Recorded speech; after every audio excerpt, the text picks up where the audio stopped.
8 o'clock, we'll also have another conversation with a new guest, and this will be the Deputy Governor of Njeri County, Dr. Caroline Karogo.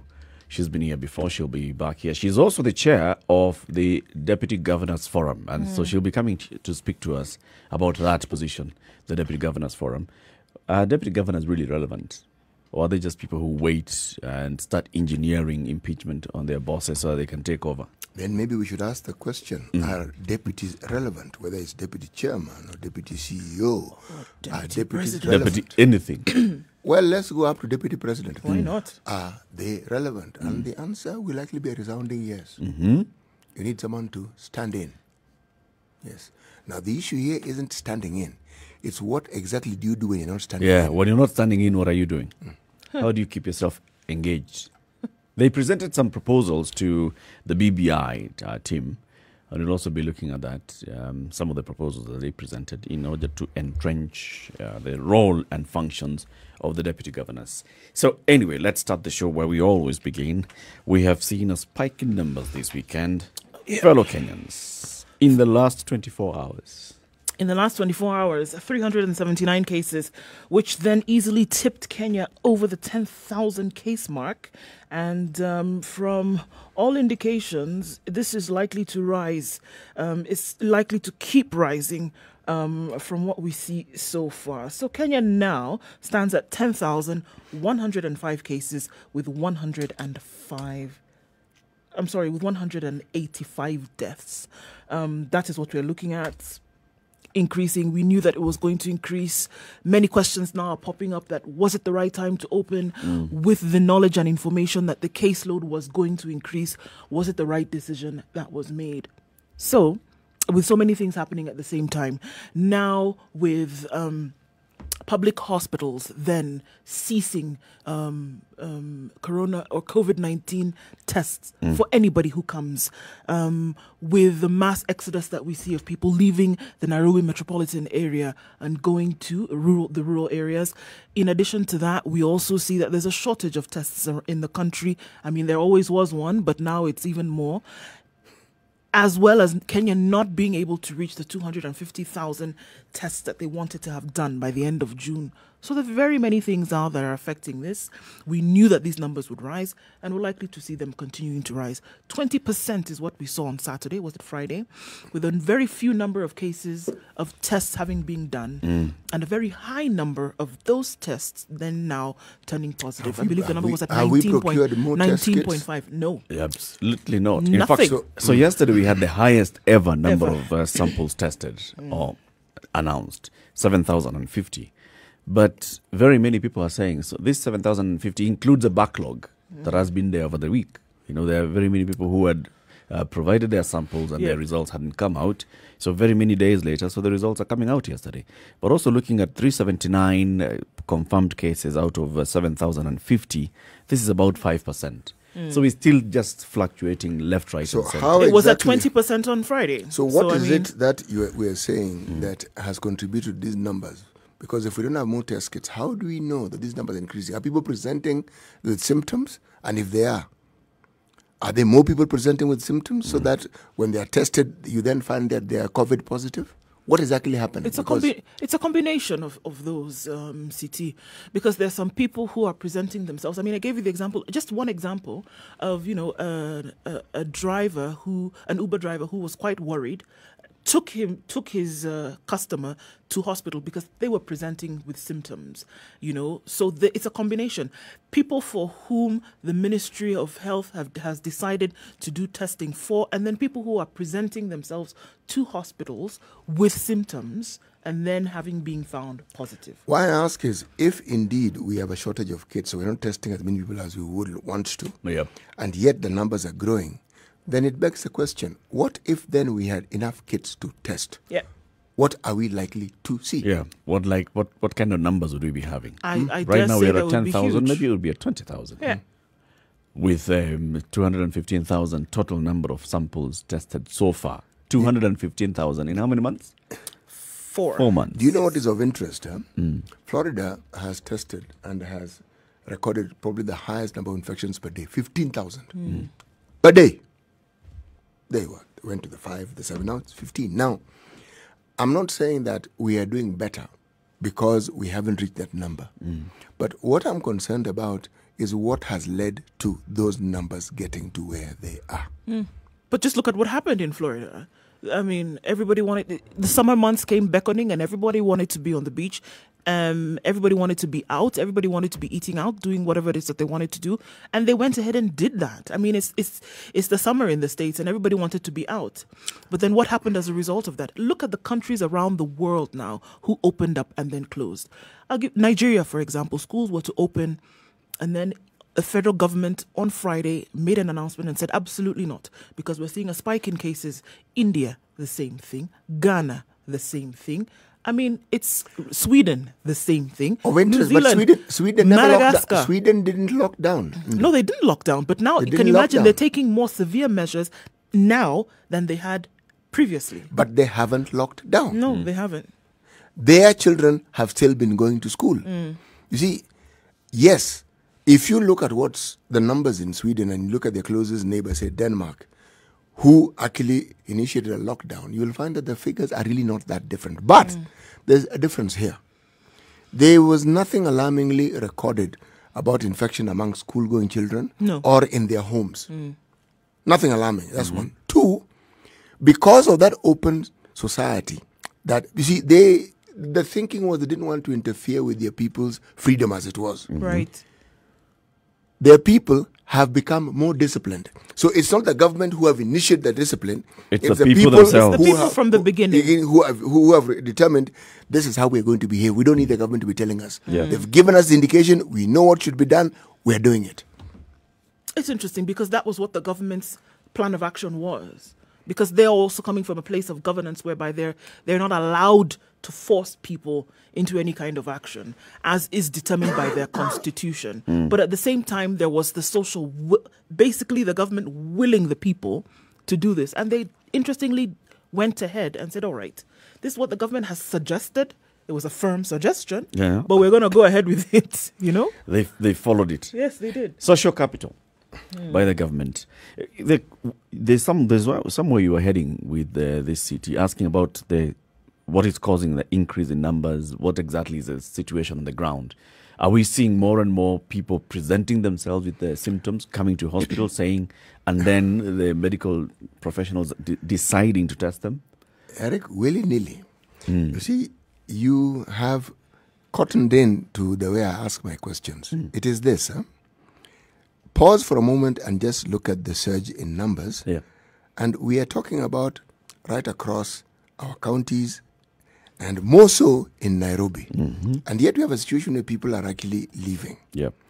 Now, it could be attributed to, one, the opening up as we considered it was understood by people that all restrictions have now been removed. So we can just crowd as much as we like. We don't have to wear a mask. We just go about our business as we did before. That's number one.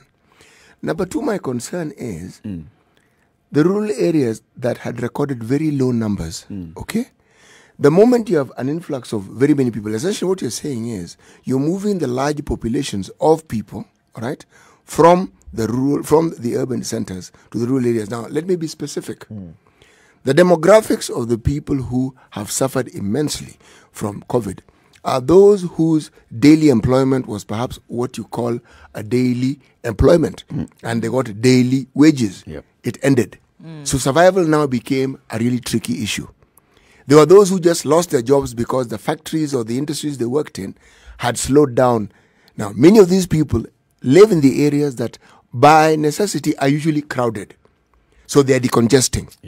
And so they are going to the rural homes in droves. The process of going itself will cause infections because they're going to crowd these vehicles. Okay? Then they will arrive home. Now, I am looking at how we will have... That's why I started with the word willy-nilly. We will have inadvertently opened our rural areas to COVID infection. This is where my thinking was going. And we will have done so in large numbers. I was going to use the word quantities and I realized I'm talking about human beings, So large numbers. Now this, if you ask me, is what you now call institutionalizing the epidemic. So there's no safe zone as such. No. I think it's also important to note that within just 1 week of reopening, these numbers that we are seeing calling a surge and all is not as a result of the opening. No, it's No. not. We still haven't been able to start detecting the effects of reopening. Because, I mean, people who have gone outside Nairobi, testing outside Nairobi is not happening as... In many places, it's not happening, period. Yeah, it's not No. happening at all. No. So we still haven't been able to catch those numbers. However, we are seeing a number of people who are going and seeking care in Nairobi and the neighboring counties increasing. We are seeing the number of people who are seeking extensive, what do you call it, intensive care increasing as well. The people who are in ICU on COVID is increasing around the country. So it's a worry. It's something that'll cause quite some concern. Eric, think of what you're saying and look at it in terms of what if, these are the numbers that we're seeing predominantly in Nairobi. Yep.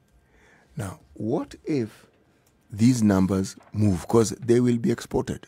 They will. And as you say correctly, we haven't determined the full effects of COVID. That is really what I consider to be genuinely worrying. We will see what happens as this unfolds. We will be looking at the newspapers. The Nation has given a lot of coverage today on COVID-19. The Standard as well has given quite some coverage on COVID-19 and the government's response to this so far and reopening and the effects of reopening. And basically, if you look at both newspapers, you're seeing a story that's talking about a need to reverse those measures that were taken by the president. We'd like you to read the newspaper with us, star 550 star 2 hash. That is star 550 star 2 hash. And on your Safaricom mobile phone with only 20 shillings worth of airtime on your mobile device, you'll be able to access the Standard newspaper today. And we can give you 1,000 shillings worth of Safaricom airtime if you answer a question that we're going to ask shortly. So just for now, we want you to read the Standard. Star 550 star 2 hash. You don't need to sign up. In fact, you don't need any data charges. You can even switch off your Wi-Fi and switch off your data. You will not incur any data charges on this. Good morning, 17 minutes after 6.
All right, let's look at what it has in store for this Monday morning. Looking at mostly cloudy conditions in Nairobi at 13. A chance of rain very high with highs of 22 and lows of 12 today. It's mostly cloudy in Njeri at 13 degrees. Thunderstorms are forecasted for the afternoon with highs of 20 and lows of 12. Thunderstorms also forecasted for Nakuru, and at 13 degrees currently we'll see a high of 21. Taking a look then in Eldoret, high of 18 today with thunderstorms also forecasted for not too far from now. Taking a look into Kisumu, where it's 19 degrees and mostly cloudy. Rains expected later with highs of 25 and lows of 18. Kakamega is partly cloudy at 15 degrees. Thunderstorms for later. Highs of 23 and lows of 15. Light rain showers already coming down in Malindi at 25 degrees. We'll see highs of 28 and lows of 24 with partly cloudy conditions in the afternoon. 29 degrees the high and lows of 23 in a mostly cloudy Mombasa this morning. 18 degrees in Kampala. We'll see rain later on with highs of 26 and lows of 17. Let's take a look into Dar es Salaam, where it's shining. 21 degrees. The sun is going to be out the whole day. Highs of 31 and lows of 21. Very chilly in Joburg this morning at 2 degrees. We'll see highs of 17 and lows of -1 today. In Lagos at 24 degrees, it's partly cloudy. We'll see highs of 28 and lows of 23. We'll take a look at what that looks like later. For now, in Paris, it's clear skies at 17 degrees, highs of 27 and lows of 16. It's also clear in London at 14 degrees, partly cloudy conditions to follow later with highs of 24 and lows of 13. And we're going to wrap things up in New York, where it's still Sunday night, right around 10 p.m. Cloudy conditions, however, and they will wake up to thunderstorms, experiencing a high of 32 and lows of 23.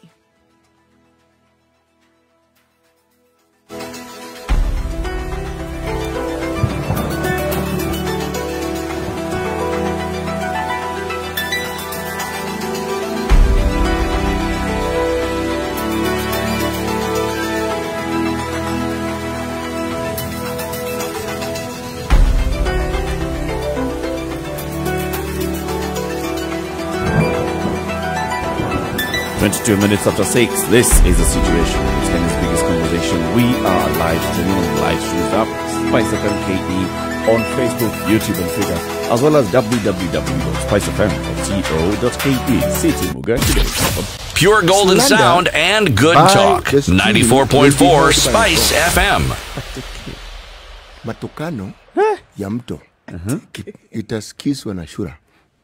Shura. Slander by the stream will be heard by the frogs. Yes. It's a Mozambican saying. Happenings, dwelling place, effects, proximity. We will unearth it as we continue. Okay. Okay, that's an interesting one from Mozambique. We'd like you to read the standard newspaper on your mobile device, Safaricom mobile device. Just dial *550*2#. That's *550*2#. It brings you a message and you open that message. It has a link. When you click on the link, it'll give you 3 options. You can either subscribe to just read today's paper at 20 shillings, or you can subscribe newspaper for the week or for an entire month.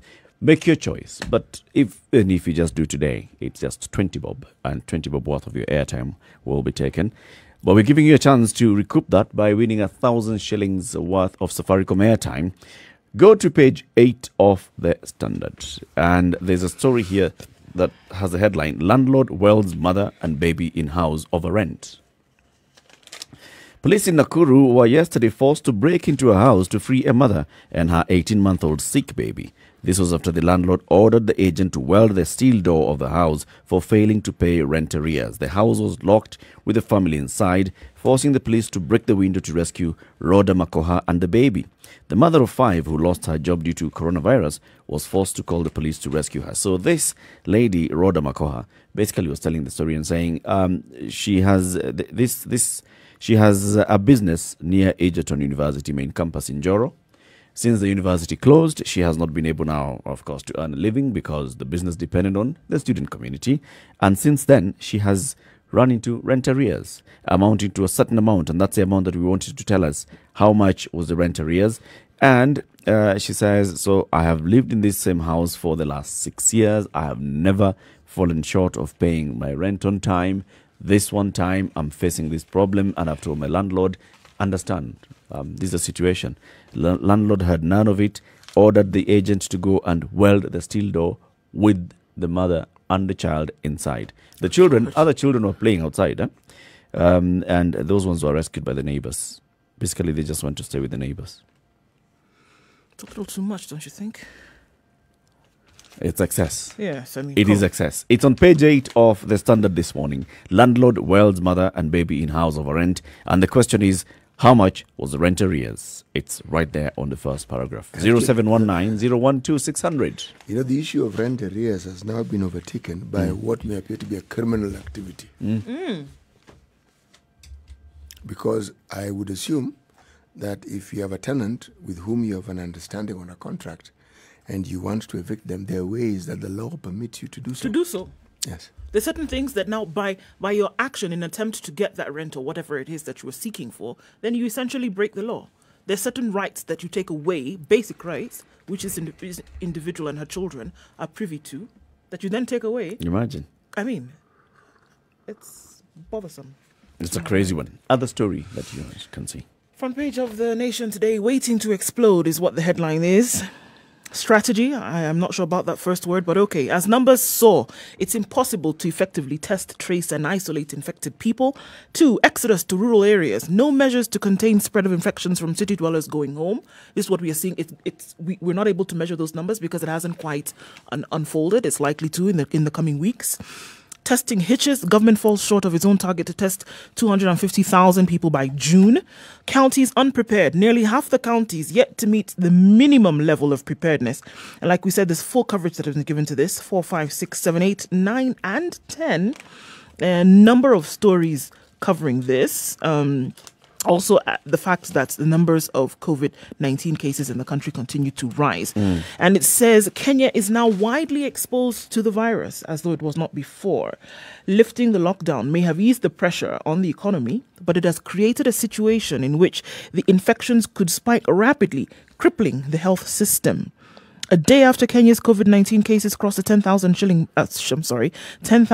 case mark, President Uhuru Kenyatta's June dilemma over 2 competing rights is now unfolding, with numbers pointing to a possible health crisis.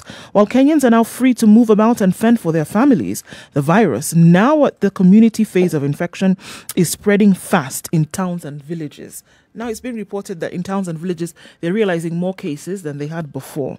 Could have been something that was latent. I don't think it's as a result of the exodus, however. Since last Monday's lifting of the cessation of movement orders in Nairobi, Mombasa and Mandera, the country has recorded over 1,562 cases, its highest within a 1-week period, with Friday topping at 474 cases. Put this into perspective, at the start of the pandemic in March, 1,419 samples were tested, with 78 turning positive. In April, Kenya saw 328 positive cases from 19,000 samples, while in May, it recorded 1,615 positive cases with 57,527 samples. As at the end of June, the country has done over 90,000 tests, with 4,049 of these turning positive. As the cases rise exponentially, will the lifting of these measures really hold? That's the question. That's the story. Is the worst yet to come? From lessons around the globe, and questions are being asked. There's a lot that's really hitting us, and Andrew Kipkemboi, the Standard Associate Editor for Partnerships and Projects, has actually penned it today and says COVID-19 is exposing our terrible lies and rot. This is where our government had said some things, and then we are caught up in those lies, strategies that were basically very good on paper but not being implemented. I've even seen the story there among the stories in the Nation, where the CS for Health, Mutahi Kagwe, has been asked this question. He says, can we just, why don't we now focus your questions on people's personal responsibility? No. Not everything on government is negative, Unfortunately, he's not going to be able to scapegoat that. They're not this time, unfortunately. Testing capacity not improved. Number of healthcare facilities that can handle COVID-19 not improved significantly. Lockdown and social protection for the people not done. Now being forced to reopen because you lacked a social protection plan, and now this is what we see. it's basically exposing us over Eric, and over they may and over even have again. a plan, but unfortunately, typically of what the government historically has been seen to do, Yeah. it tends to begin and end with the talk. And very little trickles down in terms of action. When it does, it's not something you can rely on to be there for the perpetuity of the condition that you're fighting. It's in hits and starts and spats, and somewhere in between there'll be a change of direction. I mean, it's a moving target at the best of times. Yeah. Okay. And a case like this one of COVID is straightforward. It exists. We know it exists. You can test it. There are ways of ensuring that you protect the citizenry. How exactly would the Minister of Health want us to protect ourselves? Right.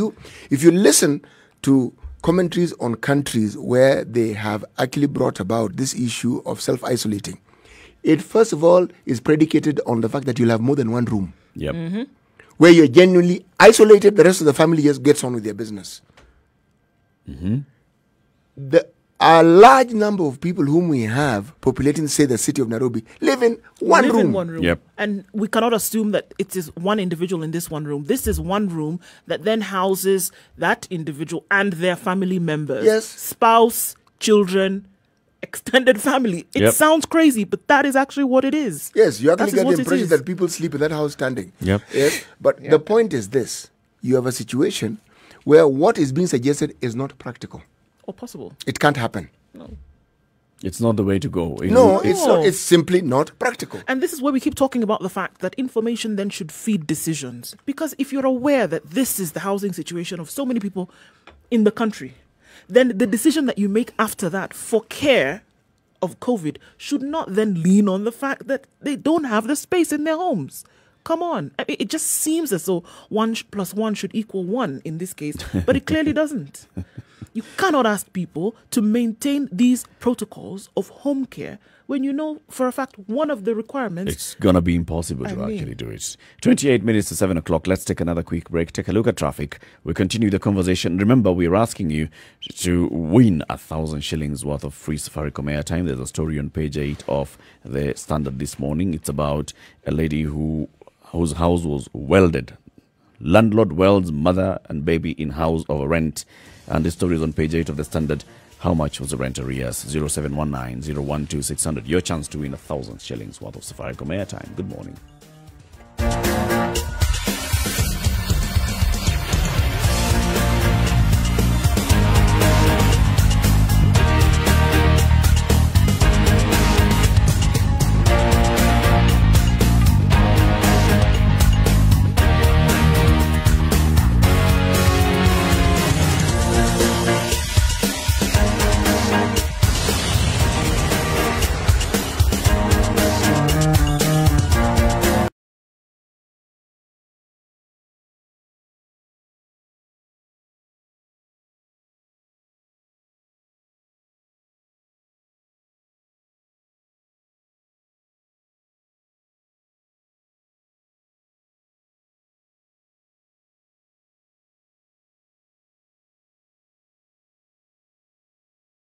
All right, Monday morning, and we already know that there will be some heightened levels of traffic this morning by virtue of the fact that it is a Monday. All right, Juja Road to and from Outer Ring, Thika Road, traffic is flowing through very well. Outer Ring roundabout, now if we look at that roundabout specifically, started building up as early as 5:30 this morning, and we're likely to see that it will cloud up just some more. Komarok Road to Outer Ring also, as it joins there, it's flowing, but it's a bit slow. There is no traffic on Jogger Road whatsoever right now, leading either towards industrial area or then coming out towards the CBD. Nothing major to report at this point. Taking a look then on Thika Road in and outbound, it is building up quite quickly this morning already. We'll take a look at that in a short while and see how that has added on later. We expect to see that there will be more traffic in about half hour or so. So if you've not gotten out, you need to anticipate that. Spice FMKE, that's how you can reach us on Twitter. So we'd want to see where you might be stuck or where it's flowing smoothly for you. And we can share that information with everybody else.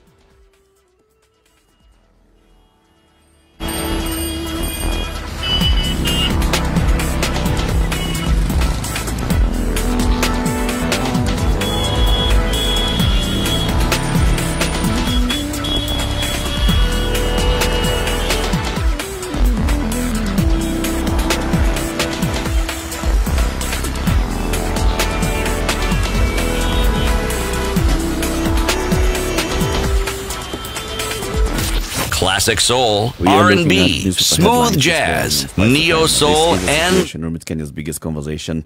And the lead headlines in the Standard this morning, it's like a split of two.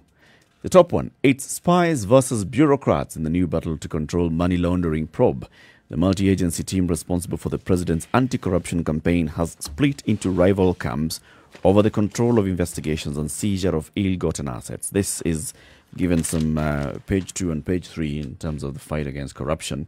And it's pitting the spies are the ODPP, the Director of Public Prosecutions, Nuruddin Haji, the CEO of the Ethics and Anti-Corruption Commission, Twalib Mbarak, and also the Inspector General of Police, Hilary Mutyambai. These are people who have worked at one time or the other in the spy agency, with the spy agency. And then the other people on the other side are the Attorney General and the Assets Recovery Agency Director, Muthoni Kimani, and also the DCI, Mr. Kinoti George.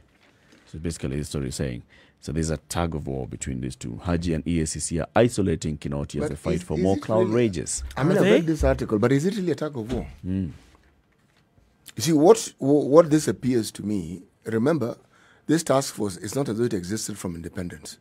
It's something that was set up recently. This is what happens when people are trying to figure out how best to work. Because their functions are clear and they're different. Each one has a task. But the purpose, I think, of working as a unit was so that no one sort of like works against the efforts of the other, so that they can all be in agreement as to the way forward. So even as you plan making sure that your plan complements the work of the other arms of government. That, to me, does not appear like a fight. The problem emerges when any of the parties wants to claim credit for everything. Remember, immediately this war on corruption was reignited by the president appointing a new DCI and a new DPP. And before that, the EACC had not got a new boss, right? It was all appearing like it's Kinoti versus Haji. Kinoti and Haji working together to fight corruption. And questions started emerging. So why do we need the Ethics and Anti-Corruption Commission anyway? Valid question. If the DCI is doing all the job. And then the EACC got a new boss and they also now came up with their own strategy, and now they've been working and pushing harder and harder. Now, this is where the questions emerge. So who's fighting corruption? They're all fighting corruption. Is it EACC? Is it DCI? No, they're all fighting corruption. Who should be getting the credit? Well, we heard a couple of days ago that they're all trying to, work together in this thing. Trying to work together is true. And that's where now these cracks start emerging. Yeah, and that's what I'm saying. But It's interesting that just 3 days later, then now this opens up. After they said, you know what, we understand that the end goal, and we heard Mr. Ndemo was here, and he said, the end goal for all of us here is to make sure that we're fighting corruption, number one. Number two, the results of this fight are clearly seen by everyone. And in order for us to do this, everybody has their role, but they also need to come together to show that the result that we're actually bringing forth was as of equal contribution or adequate contribution from each party. Adequate is a good word. It doesn't have to be equal. It doesn't have to be adequate. No, it doesn't have to be. Yes, you see consider. What Can we take a pause? Yes. I can see Milka Owor has called in and she'd like to answer this question to win 1,000 shillings worth of free Safaricom airtime. Good morning, Milka. Good morning. How are you? How is Umoja, Nairobi? Weather is a bit cold. It's a chilly morning. Muko na umoja na amani. Yes. Very good. You've accessed your Standard on your mobile device? Yes. Now, you've gone to page 8. There's a story on the landlord who welded the mother and the baby in a house of a rent in Nakuru. Yeah. Very sad story.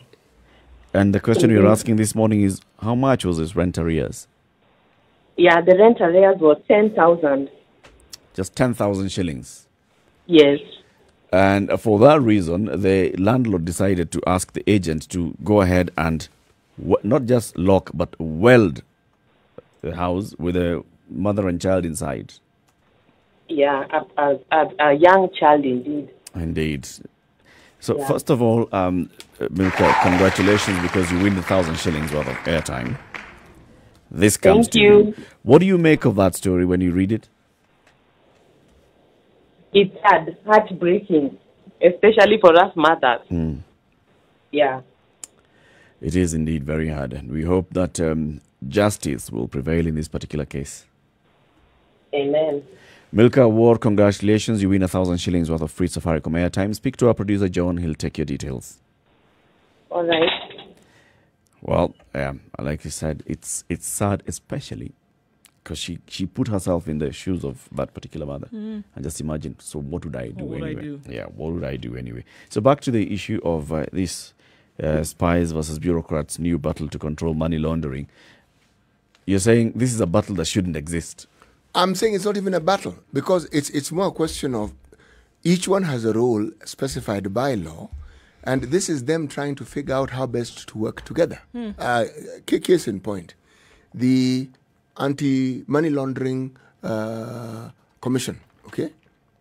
They have very specific rules, and it's rated. In fact, the director, Mudhoni Kimani, this is the Assets Recovery Agency. Yes, exactly. She states very, very clearly what the role of her agency is and what is premised on in law.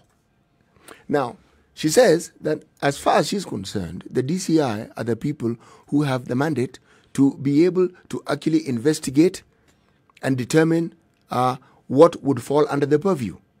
And in the same breath says, you see, the EAC that doesn't come into this because their job should be corruption and bribery. I'm thinking, yes, but pause.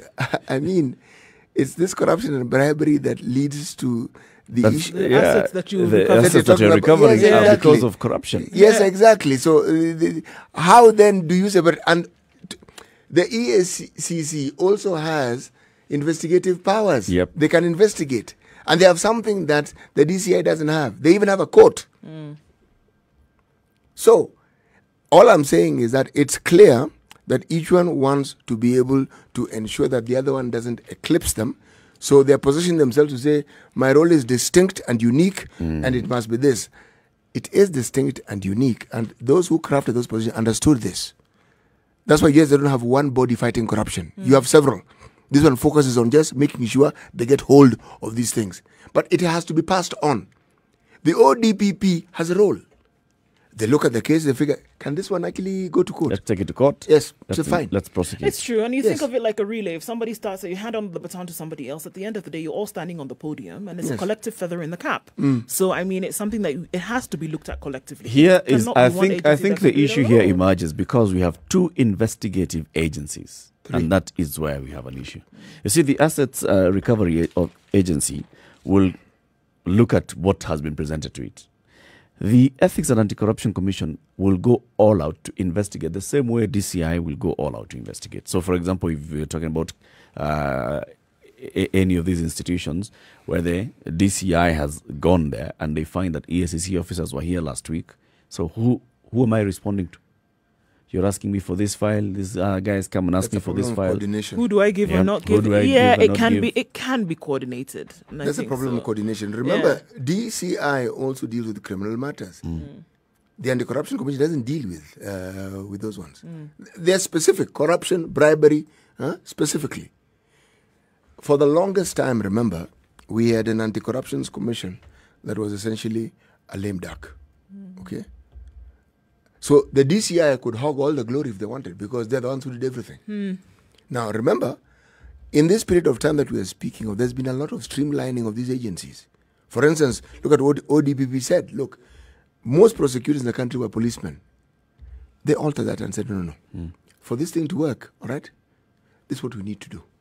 Let's ensure that the people who act in this capacity of prosecutors have this sort of qualification and come from this sort of background, all right? Now, part of the reason why the policemen were prosecutors, remember, they are the ones who would investigate the case, and they to take it to one of their own who had been trained in the matter of prosecution. And some people felt, this one, no, there's going to be a conflict of interest here. Let somebody else handle this. You take it up to this point, leave it, let somebody else handle it. All these things that we're speaking about have undergone an evolutionary process.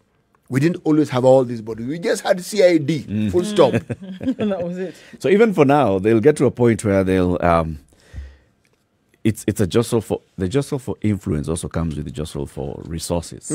I mean, if you do not show the work that you do, then you will not be able to justify why you're asking for the kind of money that you'll be asking for. So this is it. I've got to show that I'm the one who has won these cases. I'm the one who has investigated these cases that have gone to court, so that next year I can ask for a higher budget. It's a tough one. Let's talk about the Kenya Ports Authority, right? The KPA has unveiled a new portal that is very, very informative.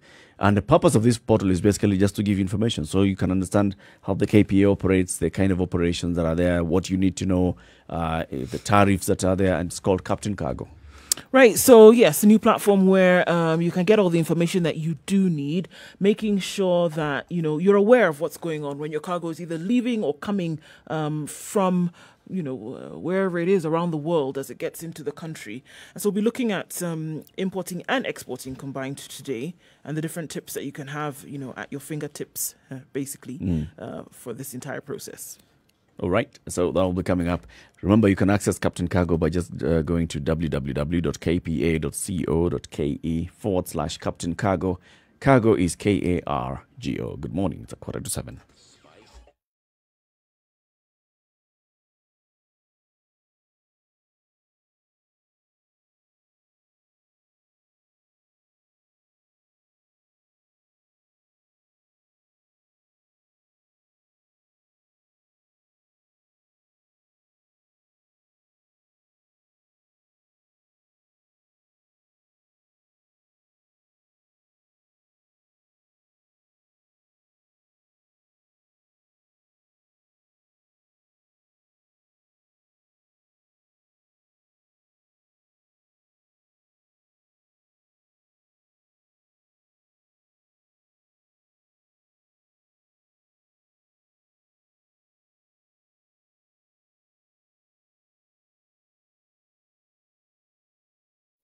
It's a Situation Room, Kenya's biggest conversation. Remember, in the next hour, we'll be speaking with the Senate Majority Whip, Irungu Kangata. He'll be here. He'll be telling us what the senators are about to meet today to discuss this contentious issue of sharing of revenue. As we look at other headlines in the papers this morning, MCAs to grill Ngilu ahead of impeachment motion.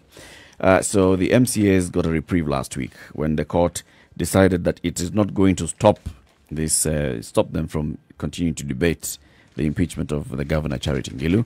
And now they have written to her and told her this is to notify you the motion dated June 16th calling for the removal of the governor by impeachment shall be considered by the county assembly between July 15th and 17th. And a letter addressed to the governor signed by Speaker George Ndoto reads, I'm writing to invite you to appear before the assembly on the 15th of July at 10 a.m. to respond to the allegations as contained in the impeachment motion. So she has a date with them. The day after tomorrow, Wednesday. She's going in there at 10 a.m. As these wheels are turning. These wheels are turning, yes. Just like we saw in the case of Kirinyaga, which is now attempting and flopping to get into some mediation between the MCAs and the governor. This is also another one of those. Who initiated the mediation? Well, it's not quite clear. Because there was a memo issued by the governor who had said, we have considered and we agree to have the following personalities to join the mediation team. And apparently the MCA said, no, we don't want anybody in that team to be in the mediation. So it's one of those that's just not moving anywhere. It's getting to a point where you have to recognize who we are as the assembly. Daggers have been drawn. Yes. It is. You've got to recognize who we are. Another headline, Nduh. Yeah, sure. As we talk about mediations, KenGen holds talks with Kenya Power as a force majeure looms. Electricity producer KenGen in the business today says it's in talks with Kenya Power amid reports that the latter intends to declare a force majeure on power contracts due to a drop in demand occasioned by the COVID-19 scourge. A force majeure is a common clause in agreements that essentially frees both parties from any liability or obligation when an extraordinary event or circumstance beyond the control of either parties takes place. KenGen Chief Executive Ms. Rebecca Miano told the nation that even though they had not received any communication of the intended declaration of force majeure, they recognized the difficult situation currently prevailing. Power purchase agreements are between KenGen and KPLC, and the parties are engaged in negotiations on how best to address the force majeure occasioned by the COVID-19 pandemic. And if they don't, it's likely that there will be some issues. Cabinet Secretary for Energy Charles Muga 2 weeks ago said that the ministry had resorted to this after consumption plunged with the closure of factories and hotels in the wake of the pandemic. We may not be able to meet the take or pay conditionally some of the requirements, and there is need that they come back to the negotiation table to enable us reach an agreement. So the two are at loggerheads. And it's interesting. Power plays in the power sector. Never ceases. Yeah, it's power for power. Yep. Who's got the power? Just switch on your power. True. But talking of power, we had this delightful issue that seemed to be threatening to boil over regarding certain committee positions between Jubilee, well, Uhuru's side of Jubilee, and their new partner, or ODM, and there's a report that they have arrived at a consensus, which has been reported as ODM gets their wishes. You see, I read this and I wondered, is it that we, as the media, decided to dramatize this whole thing, or was it just something that they were in the process of discussing and trying to determine the best way forward? But you see, what made it even more discussable in the light of the dramatization was that at the bone of contention level were the issue of some people who were in those committees who was supposedly very pro-Ruto or Ruto allies. So now, according to the report that we now read, is that their removal is imminent and only to be replaced by ODM luminaries. But this is, to me, the normal horse trading that happens in politics. Because you do want people who you feel are on your side heading certain positions so that when you make decisions, you are assured that the direction you want it to take, it will take. You're asking whether the media is over-dramatizing this issue. Yes. Listen, CT, they've got to a point where the majority leader of in the National Assembly, Amos Kimunya, withdrew the names that had been tabled. Tells you that there was some disagreement. Yes, and the disquiet was not coming from fellow Jubilee. The disquiet was coming from ODM. I'm asking, is that not a normal process? People table. It was when you table. Is it a fait accompli? Yeah, and when it's reported, it's reported as normal. So it's not a dramatization. It's basically a report of this is what was happening. There was a standoff. There was a standoff. It wasn't just reporting. Reporting would not talk about arm twisting. That doesn't sound to me like a disagreement. Arm twisting is not now. You know, you've gone beyond just disagreeing. You've gone into employing a certain ploy to make sure you ensure you get what you want. By hook or crook. Precisely. Maybe that's what they did. That's the drama. That's what they did, probably. And as I said, I'm raising the issue and I'm asking, was the drama clearly representative of what was actually happening? Or was it just a process that was taking a little long and discussions needed to be had? That's it. That's all I'm saying. So how are those discussions being had? It doesn't appear. Because initially discussions were still being had, all right? Yes. But the names that eventually ended up on the floor of the House are not names that made one side happy. But right? from what I've seen of these discussions, that's what tends to happen. What normally happens is that one side will not be satisfied with whatever is brought to the floor. Which means that those discussions did not bear fruit. Which means that those discussions that we want to sit here and assume that were very amicable and they had reached a conclusive agreement had not reached an agreement. I'm not saying that. So when Kimunya is tabling a list and then he has to withdraw that list, it tells you that there's something that's happening in the background. See, whenever you have a bill that has been taken to the president and he refuses to assent to it, there's nothing dramatic about it. Meaning, as far as I'm concerned, there's something the president wants changed. Yep. Says, I don't like ABCD. Yep. But now, if in the reporting, it then says something like, the president damns the bill that was brought before him. Now, that's drama. Okay? All he has said is, guys, could you look into this and this and this and this and then fix, then bring it back. Now, I am saying that something similar happened. Okay, guys, you brought these names. No. Please go and look at these names again, all right? They don't actually represent what we had agreed on to begin with. There you go. And that's where the drama is. We agreed on something, and then that's not what you've brought. And we are saying we are sitting here saying that we are not going to accept those names. That is where the drama is. I'm asking the Kenya's question: politics. is that drama really? I'm saying that's a normal process or such procedures. That's what I'm saying. You're calling it drama. That is where the in drama the normal, is. So what Eric is saying in this case is that the normal proceedings carry with dramatic. the tint of drama anyway. That is where the drama is. I mean, otherwise it will not be any juicy politics. They have to play this. If they went in and just agreed, there would be no drama. Page 11 of the Standard. Cleaner fired by Chinese farm over foul smell loses case. This is a story of a cleaner who was kicked out by her employer over a claim of emitting a bad smell.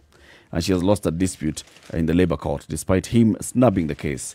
The story is about Zarika Adoyo, whose work was to ensure everything in her employer's office was spotless and sparkling. She was, however, thrown out by Tai Shunjun in 2013, who claimed that he could not stand her foul smell.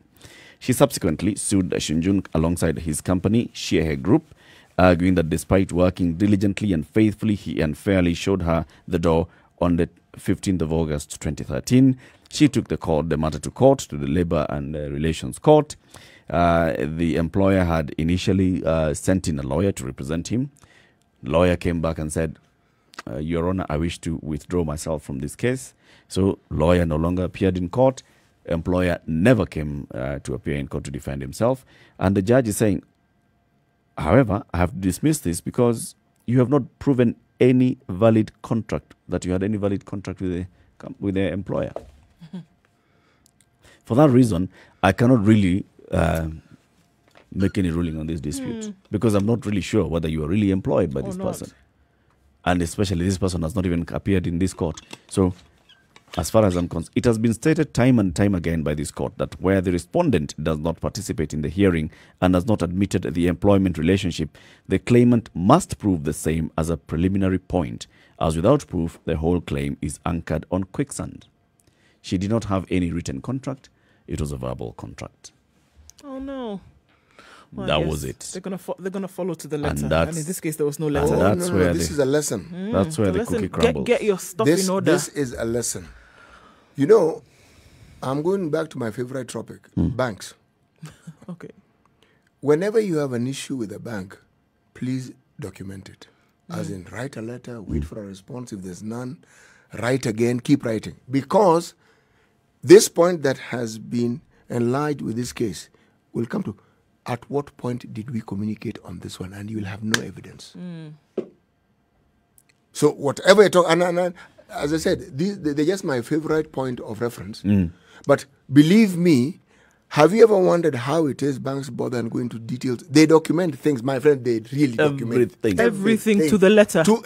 And then some, because they know it is a precautionary measure, so that when things go wrong, they just refer to what you signed. By the same token, it is important for people to get into the habit of documenting the things that matter to them. Because in the absence of that, you have no case. And that's just the truth. None whatsoever. Yep.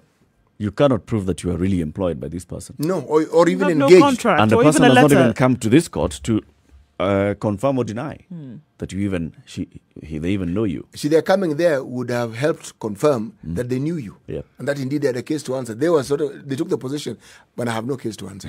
Which means they're clever lawyers. I don't even know. Yes, I don't even know this person. And that was it. So, loser's case, and they claim that she was fired because she was emitting a foul smell. Also flies off the window. Coming up to the top of the hour, remember we'll be joining KTN Home will be joining us, or we'll be welcomed into KTN Home shortly at 7 o'clock. It's a Situation Room, Kenya's biggest conversation. Top of the hour, today's Proverb City. Slander by the stream will be heard by the frogs. Slander by the stream will be heard by the frogs. Remember, frogs do live in streams and by the side of streams. Being amphibious, they live in the water and out of the water. So, whatever the stream whispers, frogs will hear. Okay. Good morning. It's 7 o'clock.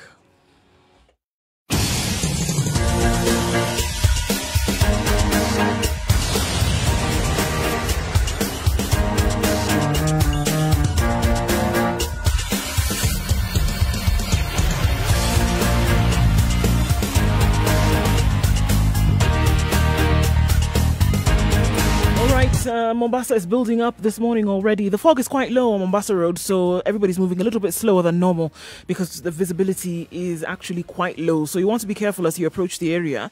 It's building up right around the turnoff to the JKIA, as well as then forward towards Cabanas and then out towards General Motors. So that's going to slow up quite some this morning, but it's normal for a Monday morning. Hope it doesn't last too long. All right, let's look at a bit further on Thika Road. In and outbound, there seems to be some traffic. It's building up as well, so it'll take you a slower minute to get into the CBD. We'll take a look outside of Nairobi into Mombasa. We'll take a look at Kisumu as well, but for now it doesn't look too crazy on a Monday morning. Remember, you can let us know what you see. Spice FM KE.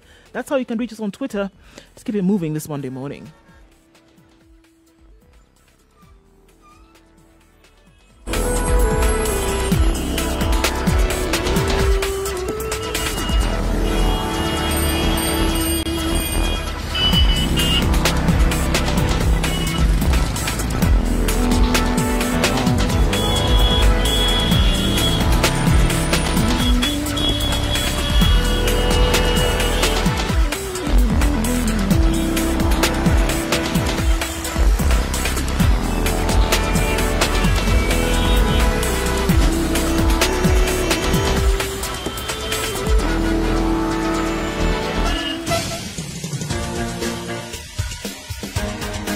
This is The Situation Room, the home of hard-hitting political commentary and penetrating insights about the state of the nation. This is a talk radio experience like no other. The Situation Room, a place for hard truths, debates, and elevated conversations. The Situation Room, witty, political, engaging, a very deep, good morning to you. This is also Kenya's biggest conversation, broadcasting in Nairobi, 94.4, in Mombasa, 87.9, 102.5 in Kisumu, Nakuru, 96.0, 96.7 Eldoret, Njeri, 90.9, Malindi, 97.7, and live streaming the show on www.spicefm.co.ke. We're also on our social media handles, Spice FM KE on Facebook, YouTube, and Twitter. We live stream this show everywhere. And now, from this hour for the next 2 hours, we are also on KTN Home. Good morning, KTN Home.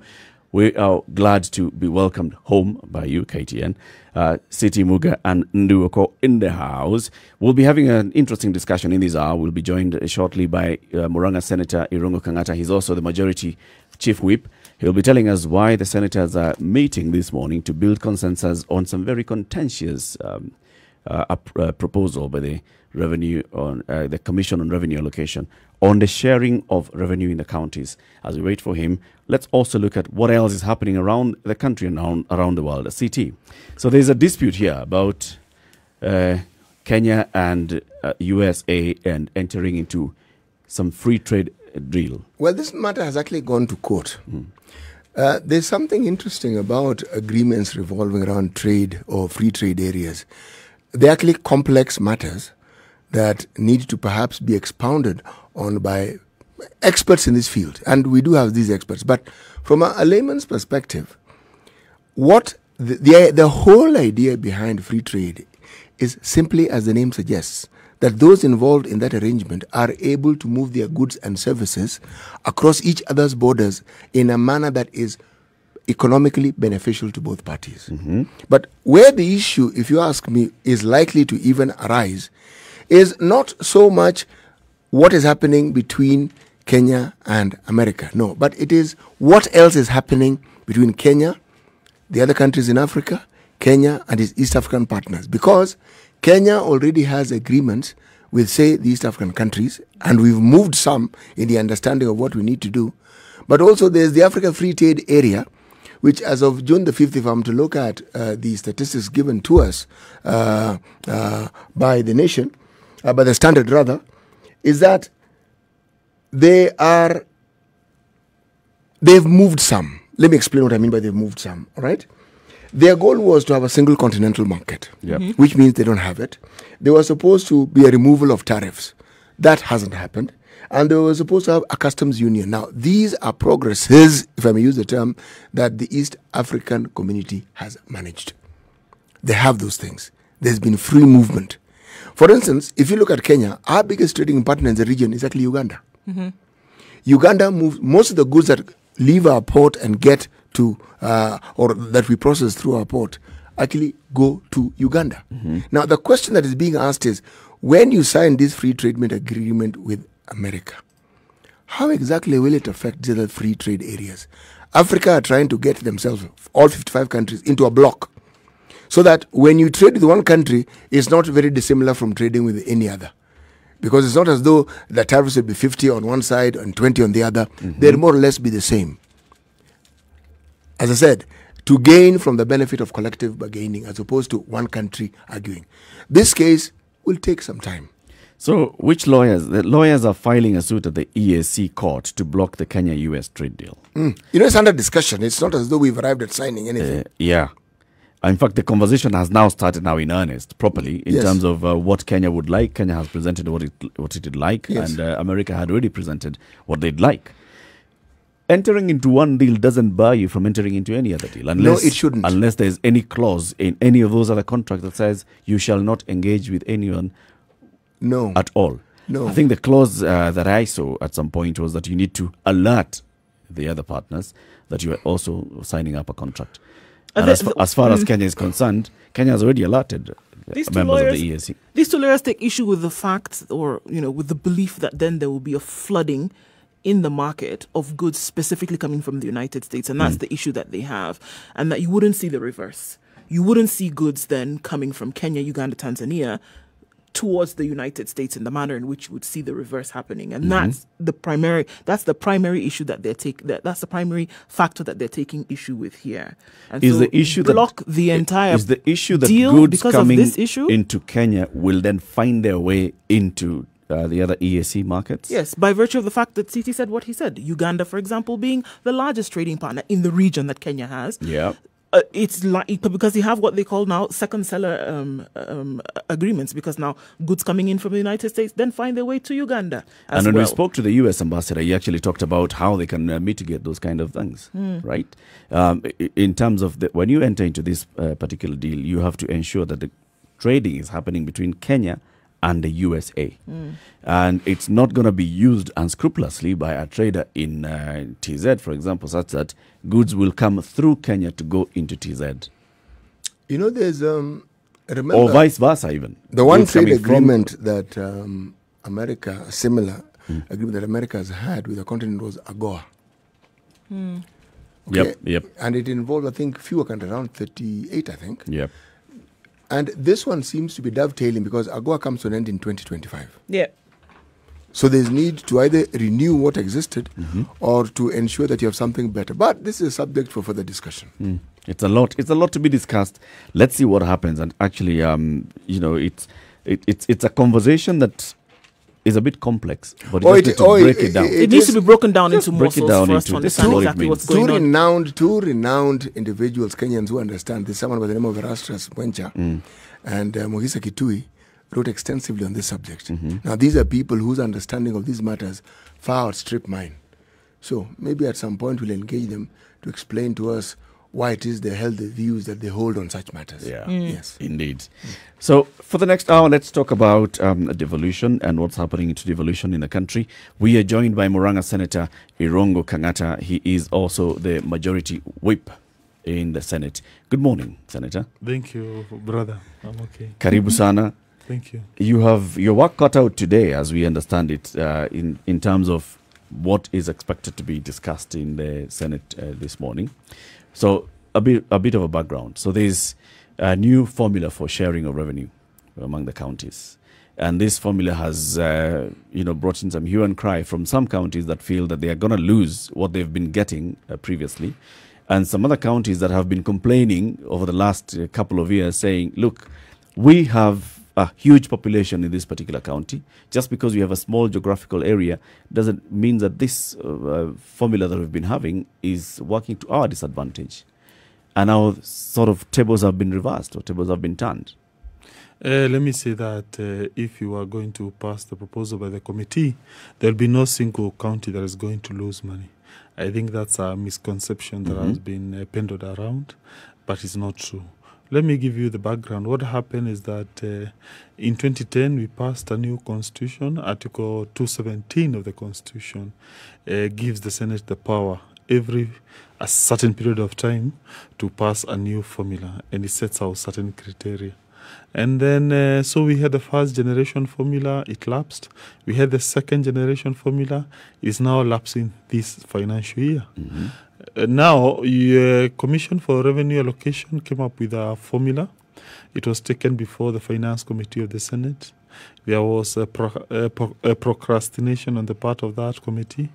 And then a new committee came into power, and it has now come up with this proposal. When you look at the parameters that were underpinning the previous formula, it is true they differ with the new formula parameters. It will be upon the senators to see which one makes sense. But I want to again reiterate, if the committee proposal passes, no single county is going to lose money. Reason being, it is true. If you could have passed the original version of the committee proposal, some counties would have lost money instantaneously. However, we amended that proposal. We say no, the formula may pass, but the effective date will be 2021-2022 financial year. Okay, so the only thing that the committee is proposing that's different is the start date for implementation of this formula. But it will still happen. Yeah, of course, we are thinking once the BBI proposals are effective, once we devolve more funds, we will ensure no county will lose any money. When this exercise commenced, the original idea was that some counties will be cushioned once we increase the shareable revenue that goes to the county.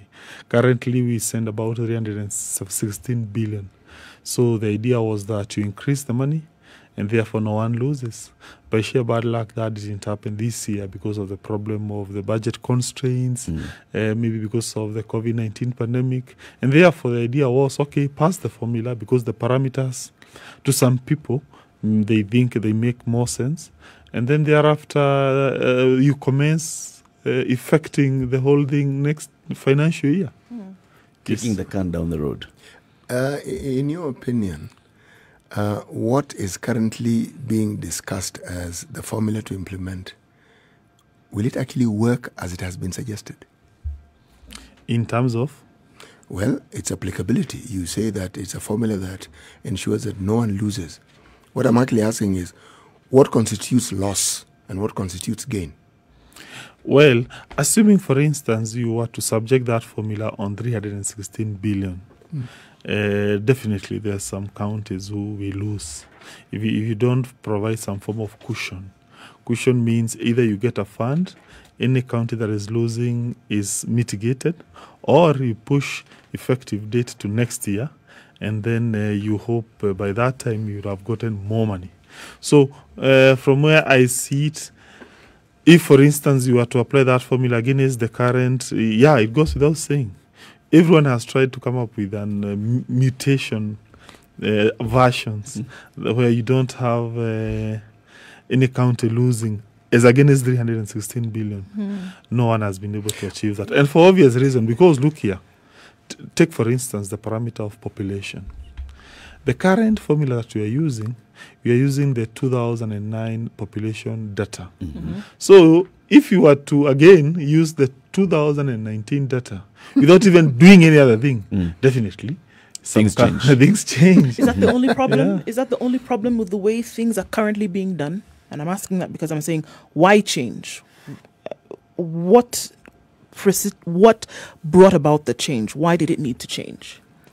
3 reasons. First, it is a constitutional imperative for Senate to come up with a new formula. Of course, you are right. Maybe you could have adopted the previous the previous formula. As we say, the second generation formula is now the third generation formula. That is possible. You can just still a roll change it in over. date. Yeah, it is possible. But now there's a problem. Number one, do you need to update data? Of course. Otherwise, you are saying the 2019 census did not make sense. Yeah, irrelevant.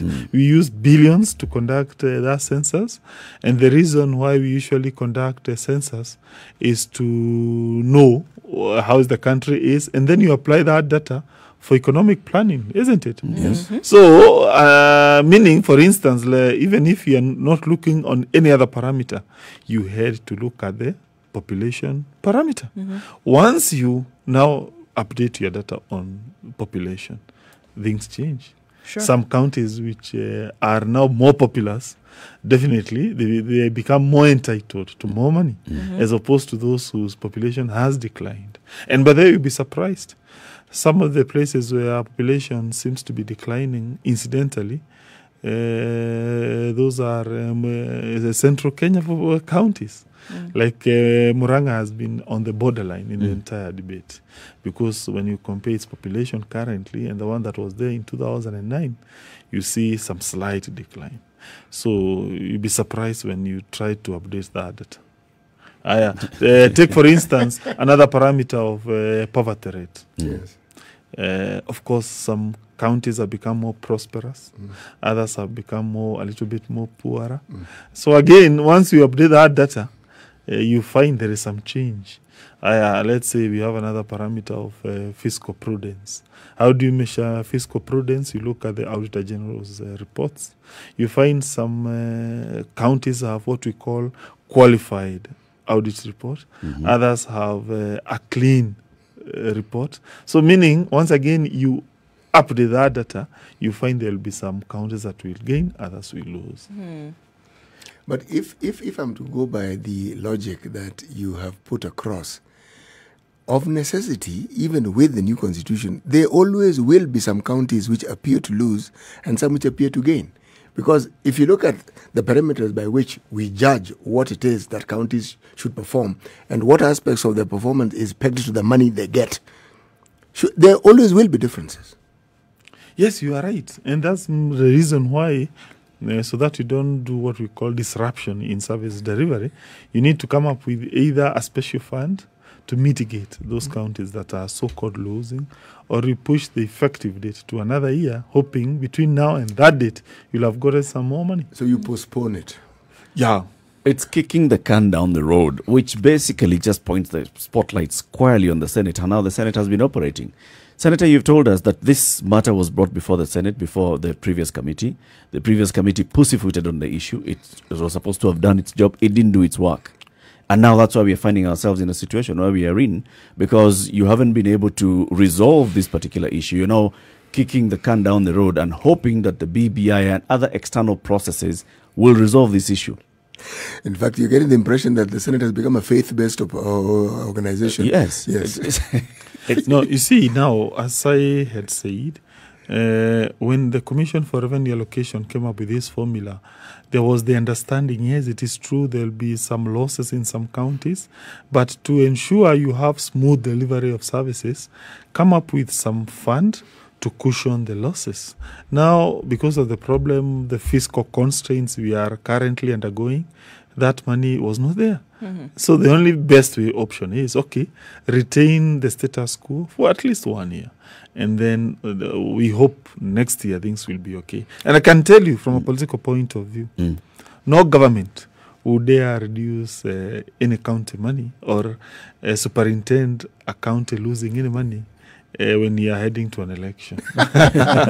Yeah, I can tell you. So this is what the Senate is basically hoping. That 2021, there is absolutely no way that that proposal as it stands could even go through even in 2021. No. Something else has to happen politically for money to be found so that you can cushion. No, you think something should happen economically, I think. No, not so much politically. Politically is already happening. It's been kicked down the road. But economically, you need to have a sound financial footing. Because a decision that could not be taken in 2020, Senator, 2021, and like you've said, just going into an election, 2021, now it's hot potato. No, just take into account, decision will be made today. You must also understand, meaning the formula will be embedded, God willing, in Senate or in a resolution, and it will become law technically. So therefore, we need to clarify that point. What you'll be doing is just like the way we do our legislative processes. You can pass law today, it is signed into law, but often you say the effective date is next year. Yep. Yeah, it happens. So, yeah, God willing, we shall pass that formula today. And that's now, what I'm saying. Another point just to clarify. The reasons why this could not happen this year will definitely have to be dealt with next year. Yeah, we hope so. Of course, we are looking at the expansion of the economy next year. We hope so. With COVID. We hope so. Or, there are many ways of recalibrating our budget. And we hope there'll be some remedial measures within a year. And also just to bring to your attention that the committee proposal is not the only proposal that senators will be discussing today. We have given the liberty senators to come up with as many options as possible. In fact, from where I see, people are asking me, hey, Kangata, what is the official government position on this matter? The government position is come up with the best idea today, and we shall buy it. It is not necessarily the committee proposal will be the one that will carry the day. We are looking for the best idea. Why? Because this stalemate has constitutional dimensions. You see, for counties to get money, several processes have to happen. Process number one, you have to pass something called Division of Revenue Bill. That was passed, I think, about April, May. It is the one that says national government will get this money, counties will get this money. That is step number one. Step number two, you now go to something we call formula. You have first to say, okay, counties are going to get 316 billion, but you are going to share that money under what formula?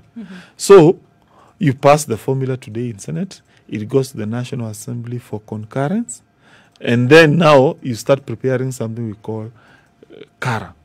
That CARA is an act of parliament that says, okay, county Y gets this money, county X gets this kind of money. After you pass now CARA, counties now have the legal basis for them to effect something we call their own budgets.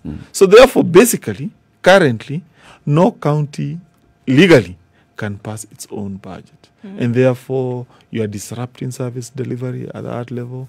There'll be a lot of problems. And therefore, from where I see it, we need to unlock this stalemate today legally to enable counties to operate. So what happens today? I mean, you've said God willing a number of times. So what happens at the end of today when these decisions are made? How does that change in counties now with processes? God willing that all of this will be sorted out today. How does that change? Even if it doesn't come into practice for another year or so, what then in now the reintroduction of services in counties? How does that change? Nothing will change. If things go as per the committee proposal for this year, the status could be maintained for 1 year. The money that they got last year, they'll get it this year, and therefore there'll be no disruption of services. Okay. You talked also about, assuring, county bosses or whomever operates within the county that everybody will be, there's no money that will be removed from them, essentially. Giving them that assurance. Is that something that is a sure thing? Yeah, it is. Hoping the committee proposals passes. You can come up, maybe let's say another senator come up with a better idea. You never know, it may torpedo committee's proposal. Right. So you must also take that into account, that in fact we're encouraging senators. If you have better formula that let's say for instance can come up with some computations that ensures no county loses. Okay, if you can change or tweak it in a manner that everyone feels now this is the best way, this is the magic bullet we have been waiting. Okay, I'm still wondering, Senator, how we got here, where we got to a point where the Senate has to meet in the morning to build consensus and then maybe vote in the afternoon, and it's still not clear what direction will be taken. How did we get here? From the point the CRA gave its proposed formula to now, what is it? Who dropped the ball and where? I think the problem commenced when people started getting the impression some of their counties are going to lose money. No single senator would want to be going home and people saying, okay, you superintended loss of money here. Most senators, quite a number of them, have frost their relationships with their governors. So it's very easy for a governor to go and tell people in the village, oh, Senator Y, he is the one who is making you go. He's the reason you're not getting any service. Yeah, exactly. You can't get employed. He took away money from you. Yeah, so senators got, okay, we don't want to be. So senators basically, instead of confronting the issue, they decided to be hands off. No, it's not hands off. There's a hot potato on the table. Yeah, instead of leave dealing it there with to that, cool down. But you see why we say hands off? Huh? If what we read is actually accurate, this matter should have been concluded by June the 30th. Yeah, you are right. Yes, it wasn't. Yeah. And yet, the relevant committee that was supposed to be handling it were in place. You are very Senator, right, by the way. let's On take a that quick score, break. you are right. Let's take a break, Senator, and then we come back and continue this conversation. We are speaking with Senator Irungu Kang'ata. He's the Senator of Murang'a County and the Majority Whip in the Senate. We are discussing the division of revenue and the formula that has been proposed by the Commission on Revenue Allocation that is yet to be approved by the Senate or any decision made on the Senate, but that is expected to happen today. This is a Situation Room. It's Kenya's biggest conversation. It's on Spice FM and KTN Home. A quick break at 26 minutes past 7, taking a look at the weather and traffic. Keep it right here.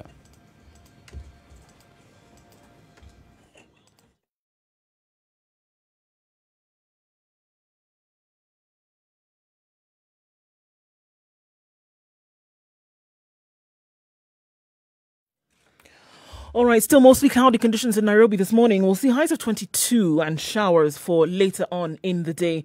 In Njeri County, 19 degrees the high with showers later on. And in Nakuru, 21 degrees the high with showers expected later as well. All right, we'll take a look into Eldoret, where it's partly cloudy at 12 degrees. Thunderstorms forecasted for the afternoon with highs of 18 and lows of 12. Kisumu looks like rain in the afternoon, highs of 25 and lows of 17. Kakamega as well, 23 the high and lows of 15 with a wet afternoon in the forecast. Malindi at 25 degrees is partly cloudy, highs of 28 and lows of 24. Taking a look then into Mombasa, it's partly cloudy at 24 degrees, highs of 29 and lows of 23. Kampala, thunderstorms forecasted for the afternoon, 25 the high and lows of 18. Dar es Salaam, 22 degrees and sunny conditions all through, highs of 31 and lows of 21. It's a really chilly morning in Joburg at 2 degrees. It's sunny though, we'll see highs of 17 and lows of 1. And for now, in Lagos, partly cloudy conditions at 24. We'll see highs of 28 and lows of 23.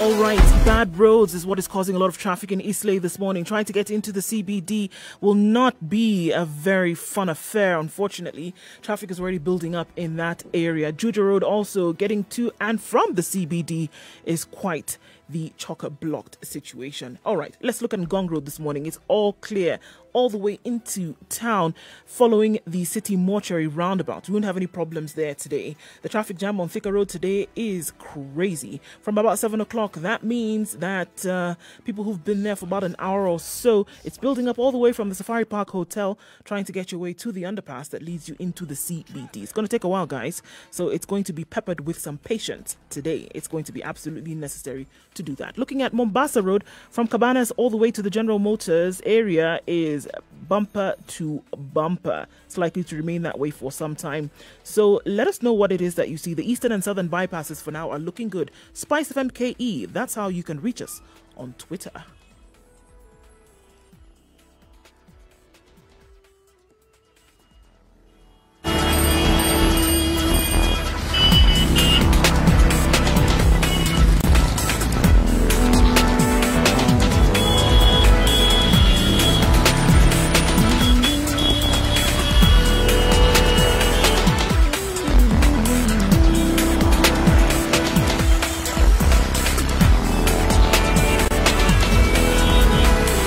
Live streaming on www.spicefm.co.ke as well as Spice FM KE on Facebook, YouTube and Twitter. And today until Wednesday, we're also on KTN Home. In the studio this morning on the hot seat is Senator Irungu Kangata, Muranga Senator and Majority Chief Whip in the Senate. In the room as well is CT Muga, Nduh Okoh and I'm Eric Latiff. We are discussing the Senate work before the Senate this morning. There is a proposal by the Commission on Revenue Allocation. This is a constitutional requirement that periodically they have got to review the formula which is used to distribute money to the counties. It's the third basis of this formula, and this new one is looking at different parameters. And because of these parameters, there was fear and is widespread fear that some counties that were receiving some certain amounts of money are going to lose to a tune of at least 1 billion shillings for some counties, or even 1.8 billion shillings. I've seen some counties saying that they're likely to lose even up to 1.8 billion shillings in a financial year just because of the parameters. The parameters include the population demographics, poverty rate, fiscal prudence, and others. So the Senate will be meeting today, first of all, to build consensus. Is that so, Senator? Yes, of course, there will be a form of a kamukunji, although it's not titled a kamukunji as such. It is a meeting by the Committee of Finance to explain to the senators the rationale behind their proposal. But basically, one can argue it's a form of a kamukunji in the sense that it is informal in a way, is not within the formal processes of the Senate. Yeah. And then in the afternoon? Then we shall go in the afternoon. The Speaker will come in. There will be a paper laid by the committee. And then the Speaker will adjourn for some few minutes to allow senators to bring their amendments. Then we shall vote. Are the fears or the murmurings by certain counties that certain amounts of money may be removed from what they would spend, are these fears justified? No, they are not. As I have explained, that if the committee proposal passes as it is without any amendment, it is proposing that you put the effective date to next year. That way, this year, no county loses. Then, by next year, we'll have look for money to ensure no county loses any money. I'm going to ask you what processes you want to follow to ensure you find this money that you'll be looking for. And what is that money going to be called? One, there's a proposal in the BBI report to devolve more funds to the counties. Currently, the Constitution talks of a minimum of 15% of the national revenue that is generated. So if you are to push it to about, let's say, 40, then definitely it means you are devolving more funds. And therefore, no loss. Herein lies a conundrum. The problem. Realistically speaking, do you see the national government devolving 40% of their funds to the counties? Yeah, it's very possible. There are several functions in the Constitution which are still in the realm of the national government. If for any reason one of those functions is devolved, why not? Assume, for instance, I'm not saying that would be the proposal. I don't want to be quoted on this one.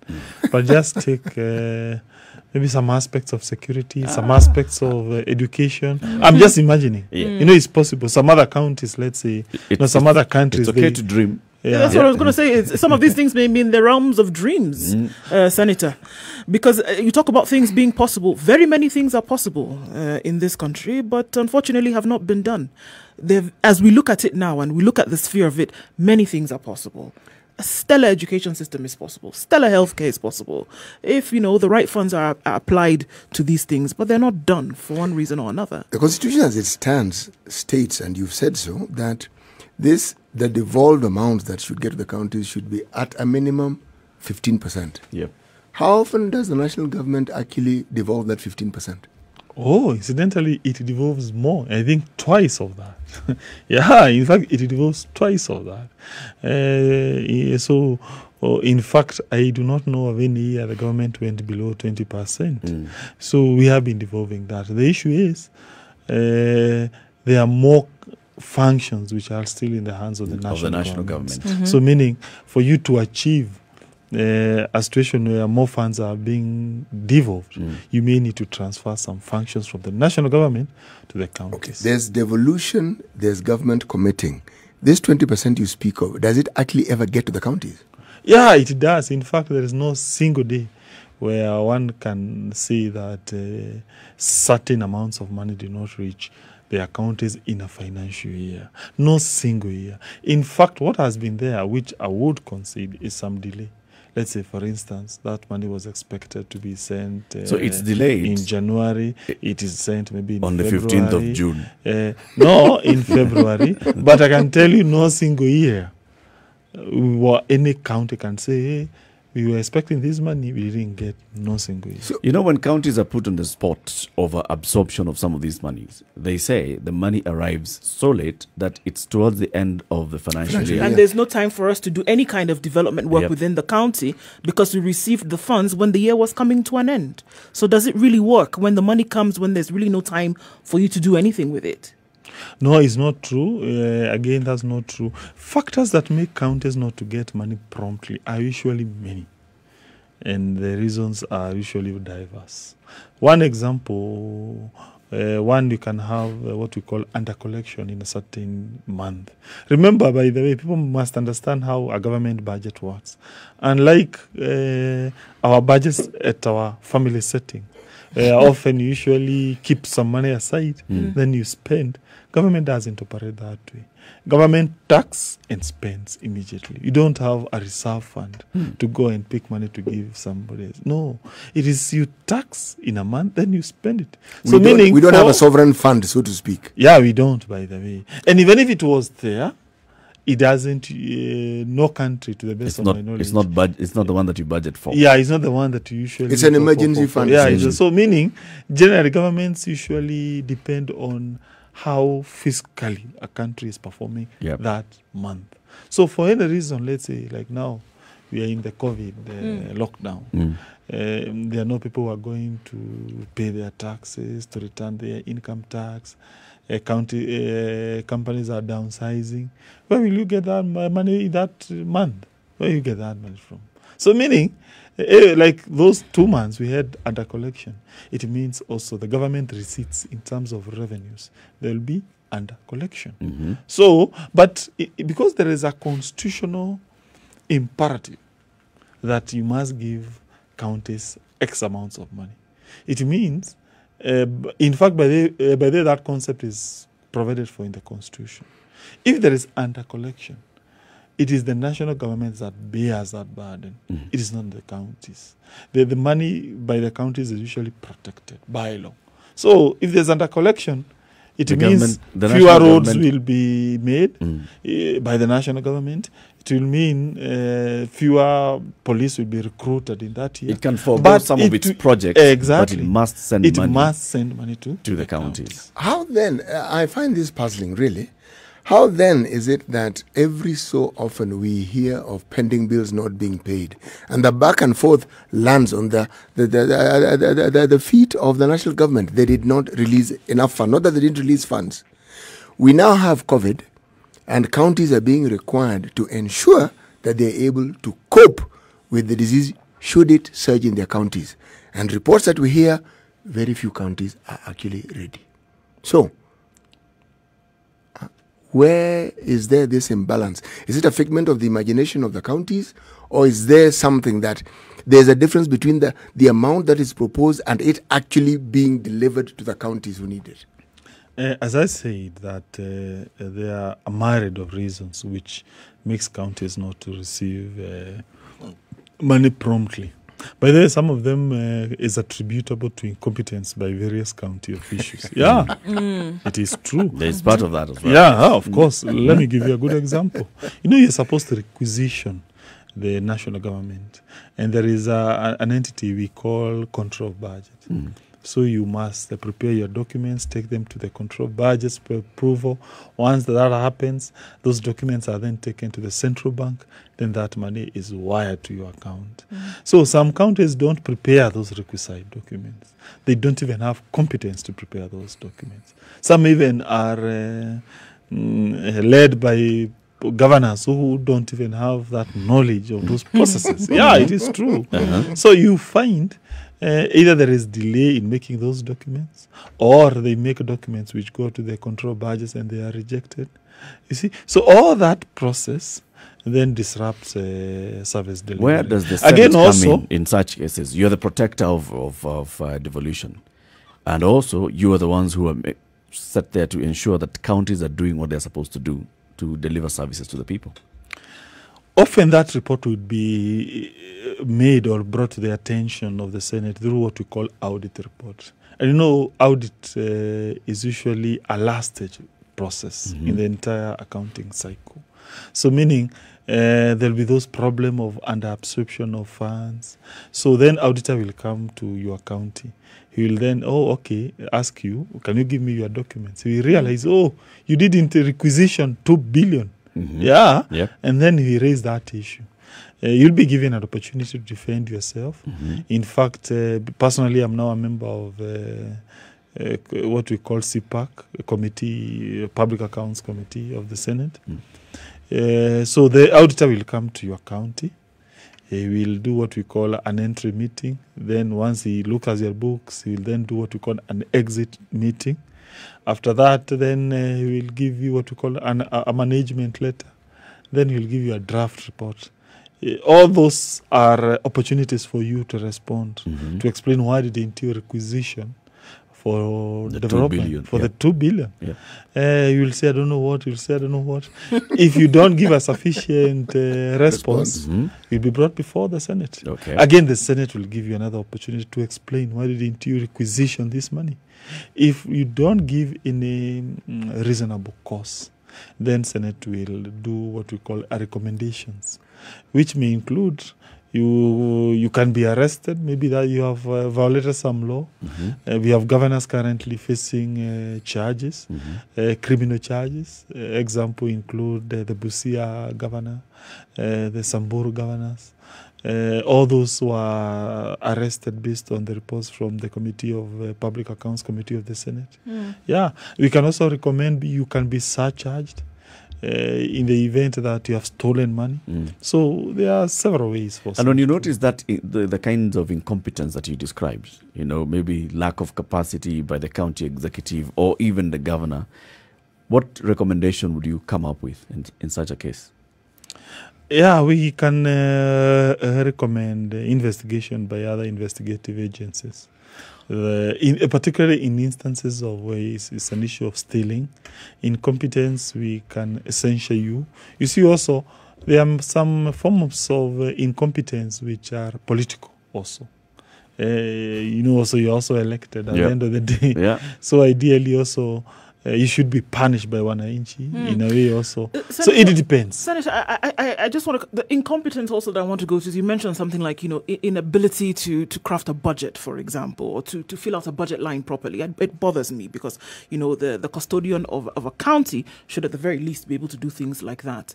So what kind of interventions would be put in place, you know, or would be recognized by Senate to have some of these things done? Because complaints would come in the future, and then if you do an investigation, you find out it's because of somebody's, you know, inability to do something that you would see as extremely easy or as extremely simple.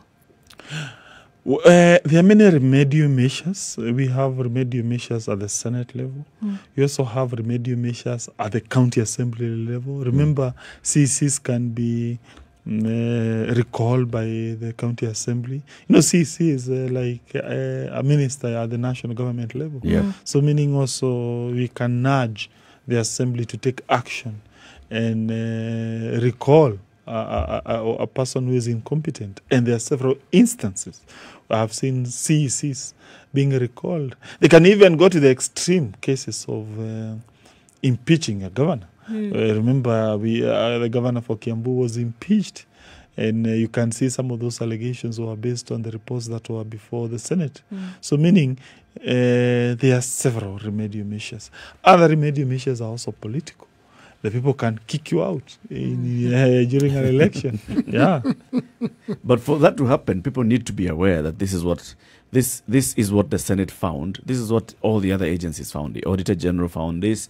The Senate Public Accounts Committee found this. This is a recommendation. This has been discussed extensively in the Senate so that people can see and understand that this is what's happening in their county. Exactly. That's the reason why what we call Committee of Public Accounts, Counties Public Accounts, is usually open to the members of the press. In fact, there have been instances where KTN has been beaming those proceedings live. I've seen even Citizen beaming those proceedings live. In fact, I would urge you to assign a person in the committee. In fact, this week and next week, in fact, for the next 2 months, we shall be grilling members of the county executive, various governors. You saw Ngilo was there the other day. Mutua was there the other day. Today we are having the governor from Kwale, Mr. Mvuria. So you come and beam it so that Wananchi can understand. Of course, some instances have been told. The press officer of the Senate, he calls some media stations, tell you, hey, can you come and cover? They say, that governor doesn't have any name recognition. Yeah. You see, they're doing, It's a waste of airtime. Last week it happened. You think that governor doesn't have voltage? So you see, it's also unfair because now you are doing injustice to the people of Kenya. Yeah, it is true. Back to the issue that you're kicking down the road, this one that you'll be discussing today on the third basis revenue allocation formula. You're saying that the proposal by the Finance Committee is that let's adopt the formula as it is, but let's move the effective date to next year. Then that's the 2021-22 financial year, right? Is there any other proposal that is joining this as a rider and saying, well, we also expect that by that time the Senate will have come up with this proposal, will have come up with these bills, that this kind of laws will also cushion the other counties? Well, there are many proposals. I don't want to preempt the discussion that will be before the Senate. I know Senator for Narok has come up with another proposal. There are several permutations, and therefore maybe his will also be considered. There was also another proposal that was not crystallized so far into an amendment. I hope it will be crystallized. Some people say, we maintain status quo for the next 5 years. Again, that's another option. I'm also aware of an idea that was being floated by a senator from Nyamira. We postpone not with 1 year, with 2 years up to 2022. Again, that's also another proposal. So what I would urge fellow senators, please bring as many proposals as possible. Let us look at the best one. What does postponing do? What does postponing mean to those that were bound to benefit from this new one? Yeah, I know there are very many counties that have been complaining. I think your county now, because of the 2019 census, things have changed a little bit. But a county like Kiambu, for instance, I hear that they've been complaining for a long time, even the members of parliament, that look, we have a population of over 1 million people in this county, and this is how much we receive. And they would have expected that now with this new third basis formula, at least they were going to get money commensurate with the kind of services that they expected to deliver to the people. Yeah, you are right. You are right. That's a problem that will be raised by some, particularly those who are gaining. But in short, it's at times it's becoming like a zero-sum game. Yeah, you touch this, the rest say, hey, no, don't dare. You do this. So for me, I think the best case scenario is a middle ground. And by the way, personally, I've gone out of my way to try to come up with a middle ground, which is acceptable to everyone. Initially... Is that really ever possible? Well, we shall know today, but I can tell you, originally, the proposal was more harsher. Take, for instance, the original proposal by the Commission for Revenue Allocation. 27 counties were gaining.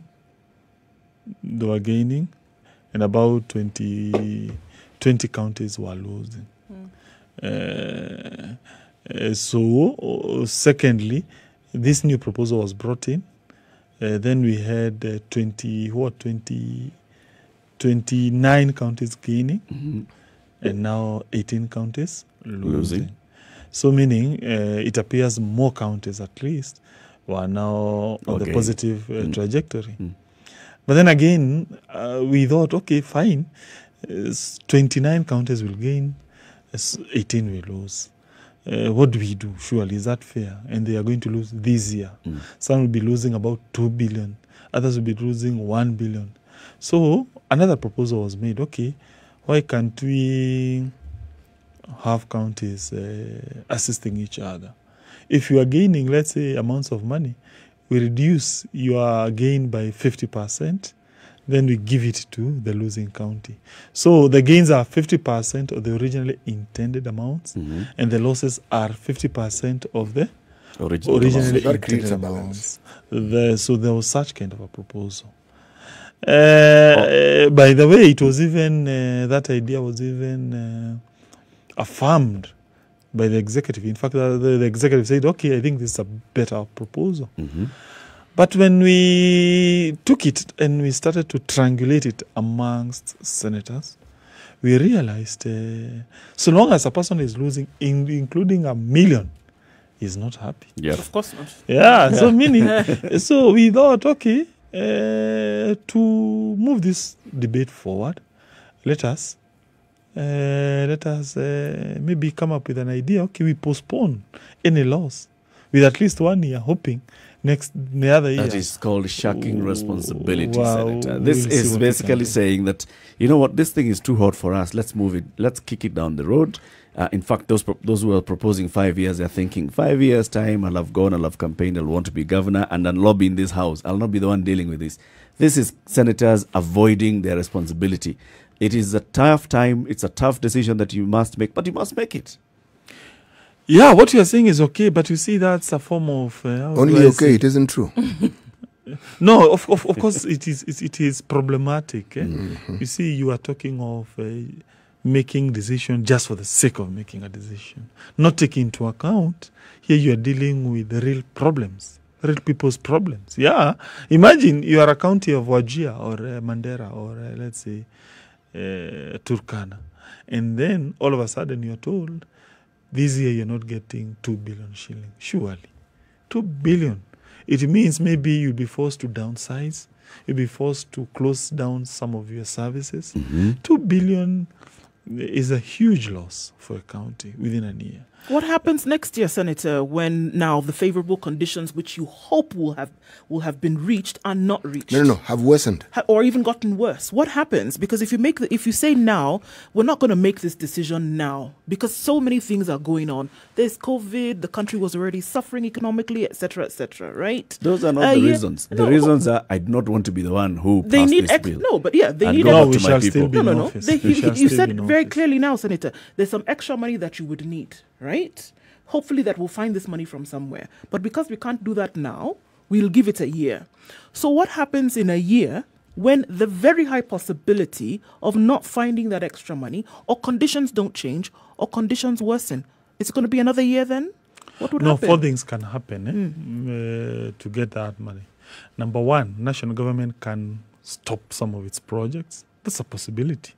It can, let's say, okay, we are headed to a year where we must devolve more funds to the counties.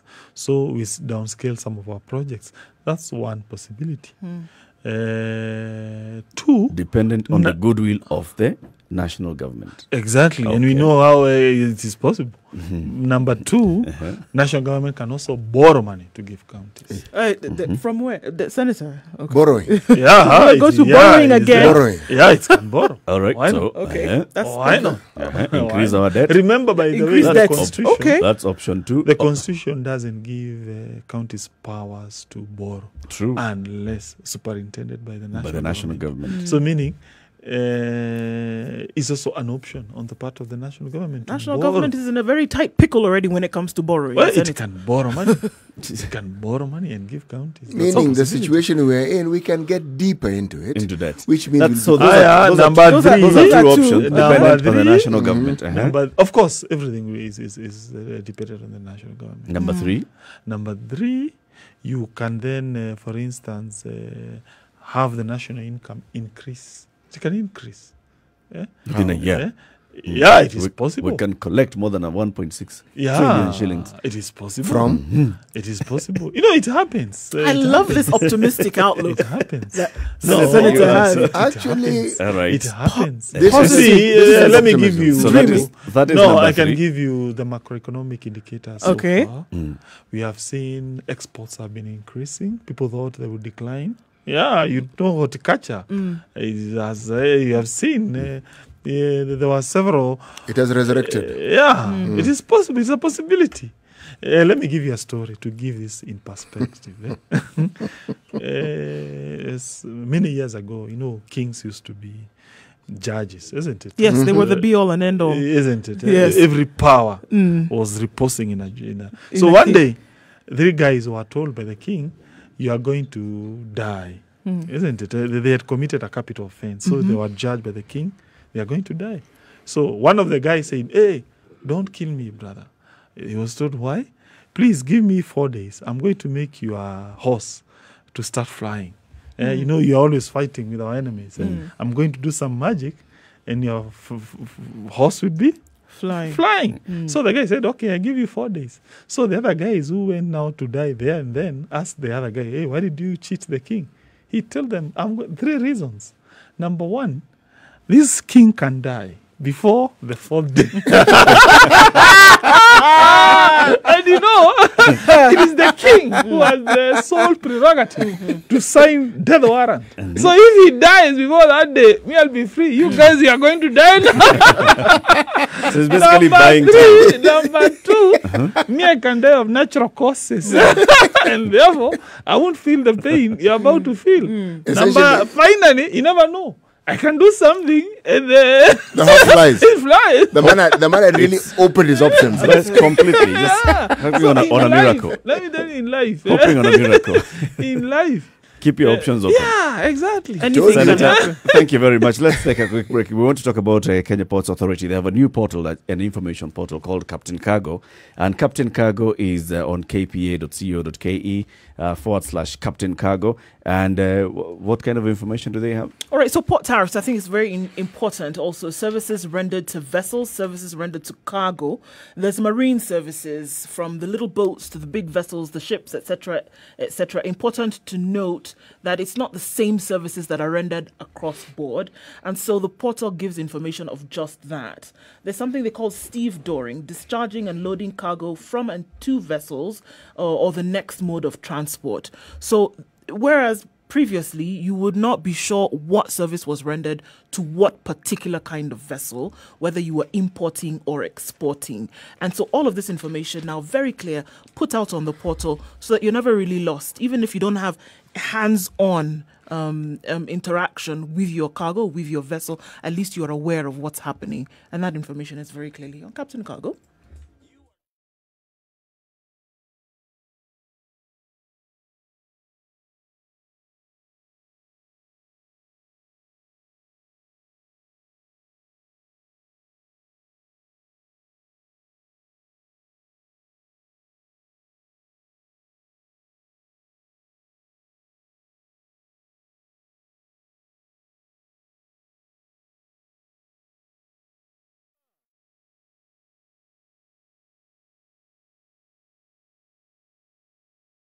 As we conclude our conversation with the Senator Irongo Kangata, the Murang'a Senator, who's also the Majority Chief Whip, well, basically what you're telling us is never give up hope. Always live on that chance that there's anything could happen. Yeah, of course. So don't make your decision today. No, hope you have that to something be could change tomorrow. when you are superintending government business. You must also look at several factors and do good projections going forward. Okay. Thank you very much, Senator, for joining us today. We'd like to give you a moment to give you a final and closing remark. Speak to the people of Kenya. Thank you. We hope today Senate will meet and we shall make a firm decision that will be positive to every citizen of this country, including various counties. For me, from where I sit, I do not want any disruption in service delivery in every county. His Excellency, the President of this Republic, has given us instructions that we assist counties not to get disrupted. No wonder we came up with that proposal to cushion counties, at least for 1 year. We hope there'll be consensus. We also open to new ideas from senators. Yeah, we are not closed. We don't have a closed mind. Right. It's not a zero-sum game. It's not. Thank you very much, Irungu Kangata, Senator from Murang'a County. We wish you all the best in those deliberations. Our advice to you is make a decision. Thank you. Make a decision. It's a Situation Room. It's Kenya's biggest conversation, broadcasting on Spice FM and KTN Home. Good morning. It's now coming up to 8 o'clock. In the next hour, we have a new guest, and the guest will be the Njeri Deputy Governor. This is Dr. Caroline Karugo. She'll be here. She's also the chairperson of the County Deputy Governors Forum. So she'll be here to tell us what the Deputy Governors usually do. Good morning. It's 8 o'clock.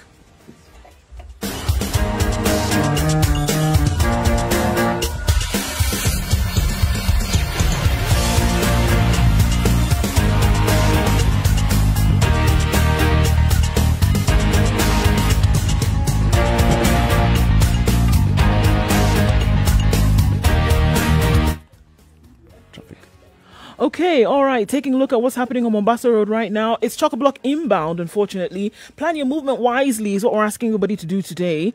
Right around the Nyayo Stadium roundabout, yes, it is actually quite full there. So we're looking at traffic all the way from the SGR till the roundabout at Nyayo Stadium.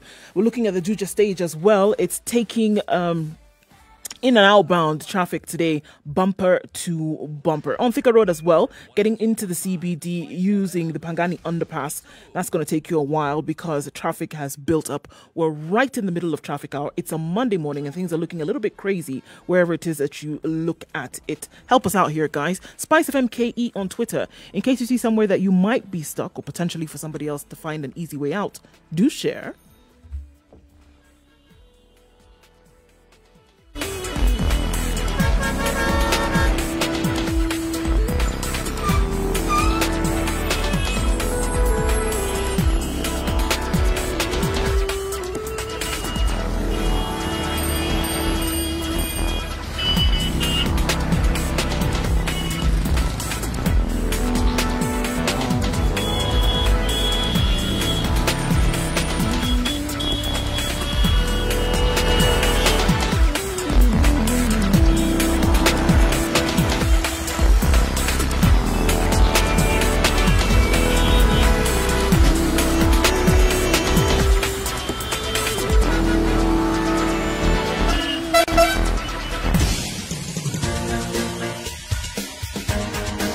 This is the Situation Room, the home of hard-hitting political commentary and penetrating insights about the state of the nation. This is a talk radio experience like no other. The Situation Room, a place it's for also hard Kenya's truths, biggest conversation. We debates, broadcast in and Nairobi elevated 94.4. We are in Mombasa 87.9, 102.5 in Kisumu, Nakuru 96.0, 96.7 in Eldoret, Nyeri 90.9 and 97.7 in Malindi, and www.spicefm.co.ke worldwide. We're also live streaming this show on our digital platforms, Spice FM KE, Facebook, YouTube, and Twitter. You can join this conversation as well on Instagram, Spice FM KE. We are also live on KTN Home for wherever you are around the country. Welcome. In this hour, we speak deputy governors, and we're joined now on the hot seat by the Njeri Deputy Governor, who's also the chairperson of the Deputy Governors Forum, Dr. Caroline Karugo.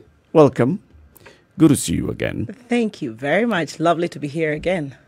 It's good. You know, now in COVID times, when you see somebody, you just know that they're keeping safe, you're happy. Especially those of you from Nairobi. I see you're driving in bus loads to the Nairobi. village, to the village since last weekend. But it's lovely to be here nonetheless. It's been a while since we were last here. And I brought you, as is my custom, I brought you some lovely Njeri coffee, like I usually do. The Dedan Kimathi. You were brought up well. I am brought up well. Yes, thank you very much. I'm a villager. Some You were not some raised people by just wolves. grow up. If I can pass it around. Yes. It's Dedan Kimathi Yes. premium coffee. Give me Eric's. Grown, You don't mind? grown. It's beautiful. AAA Arabica, medium roast. Lovely coffee, the best coffee. Lovely. Ever gonna taste. telling The you. best kept secret. I have an extra packet. For So this is a Dedan Kimathi University premium coffee. Yes. 100% Arabica coffee. Done by the university. the university itself. Yes. So they grow it, and they harvest, mill and roast and mill. And it's lovely coffee. I'm And sure package. you tasted it the last time I It's I delightful coffee. It's lovely. Did you taste it actually? Yes, no, It not is once. Not once? Not twice. You know, you never Not called thrice. me for an. I peddle coffee. I peddle Njeri coffee. You take it Never. everywhere you go. I have it in my trunk everywhere I go.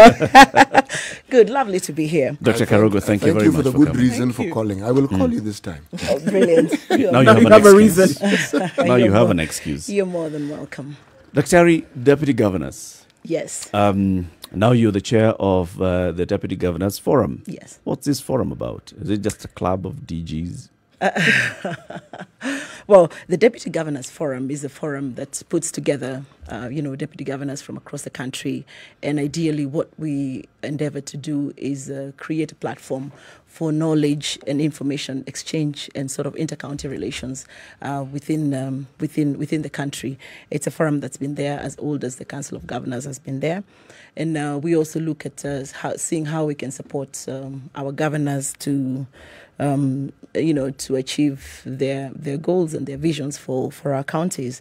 But I happen to be chair of deputy governors at a time that I consider very exciting, especially because of the looming constitutional reforms and the fact that we have realized that there is a huge sort of, loophole on the functions and the roles of deputy governors straight from the Constitution to the County Governments Act. And that is what my agenda is as chair. And I hope that I'll be able to, lobby enough support to get actual functions and actual roles given to deputy governors countrywide. That would be an interesting conversation because you see the perception among the public. And in fact, even when we started talking about that you will be joining us, Yes. it was like, let's ask ourselves, do deputies have a role at any level? If it's deputy headmaster, deputy principal, deputy president, deputy anything, deputy CEO, do they have any role? Or is their role just to wait for the moment that the head is not there so that you can get into the office and Places function? where they're not needed, you don't have them. You don't have a deputy husband.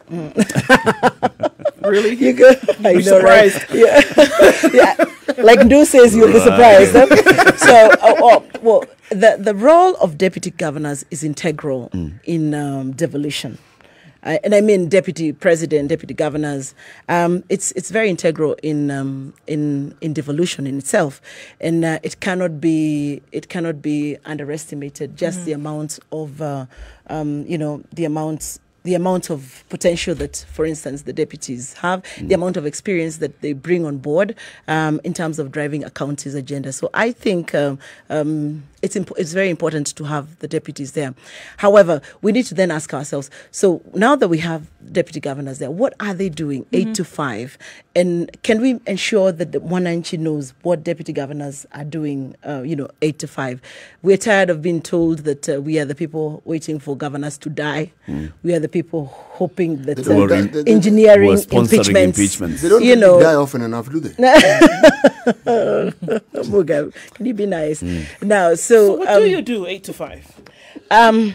Deputy governors, countrywide are utilized in different ways by their bosses, and in some cases, maybe, there is no work for deputy governors. In some cases, some deputy governors, for instance, Meru, actually do have a job. They are CEC finance, so they actually have an 8 to 5 job. But I can tell you, for the majority of deputy governors in this country, They have no portfolio. because It's the governor who decides your It's the portfolio. governor that decides your portfolio, and Do you- it depends on how the governor wants to utilize you. It's I'm going to put it a little more bluntly. It depends on how powerful the governor wants to remain, or how much they want to concentrate power around themselves. Relevance. Yes, because for some people to devolve it even in the slightest means you have devolved power from yourself. But the question I want to ask was this, Excellency. Yes. Do you Just think... call me Carol. It's easier. You know it's not going to happen. We've been on this 1 year. Yeah, we can keep dancing around it. Your Excellency, Carol. Yes. Excellency. Yes. Do you think the drafters of this constitution deliberately diluted the position of governors? Not at all. Of deputy? No, not at all. Deputy, yes. Okay. Of deputy governors. Yes. Not at all. Why? I think just like many other things in the constitution that we are now trying to amend, I think it was an issue of really not putting too much thought into it and perhaps assuming that it's a plug and play, that relationships are going to work. Of course, not paying into attention that the fact that you can't legislate relationships, you actually want to especially factor political relationships. You want to factor wishful thinking into something as serious as a constitution. I think so. Just like many other issues in the constitution that we're trying to now solve. Because if you look at the constitution, Article 179, Article 5, that is the only place that attempts to say what a deputy governor would do, and it's clear that a deputy governor will act in the absence. Will deputize. You know, and act in the absence. So you sit and for 5 years hoping that your boss is absent for you to act. I mean, and you know, it's also a huge. If you look at it, it's unfortunate because there's a lot of money being lost. The counties are struggling with huge wage bills, and you have a deputy governor getting paid and with no defined role, even to Mwananchi. So one of the proposals, I think you alluded to that, Eric, earlier, that we are making through the Haji team is to see if these deputy governors can actually be given a portfolio. And it's going to add into the debate of cutting the wage bill, into this whole Punguza Mzigo debate to Mwananchi. So that you don't have a deputy governor, but you have a deputy governor and to become one of the 10 CECs. Yes. CEC. So you actually have something that you are delivering to Mwananchi, and at the same, you're able to, you know, cut back on the wage bill. And of course, the ripple effect of this, hopefully, is that this money can go into development projects and into our counties. Are you seeking a proper definition of what portfolio to be given? No. I think we steered clear. So the if governor you read can decide to just basically assign the deputy some weak position in CEC, create a portfolio and call it. It is still better than having no portfolio.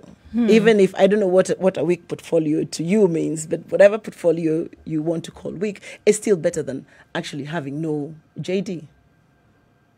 Eric, you know, the at independence and subsequently with the subsequent presidents after the founding, the father of the nation, so to speak. There was always a specific role for the vice president. Yes. And the minister for home affairs. Yes. There was always and. Yes. Now, why I say this was deliberate was because, no, sincerely, there was nothing stopping the drafters of the Constitution from saying, not being specific to anyone, but saying the deputy governor must also be, or must also have the portfolio of a CEC. Nothing beyond that, meaning you can then decide where they're going to fit in, but then they become an active member. There was nothing stopping them. The politics of it, I think.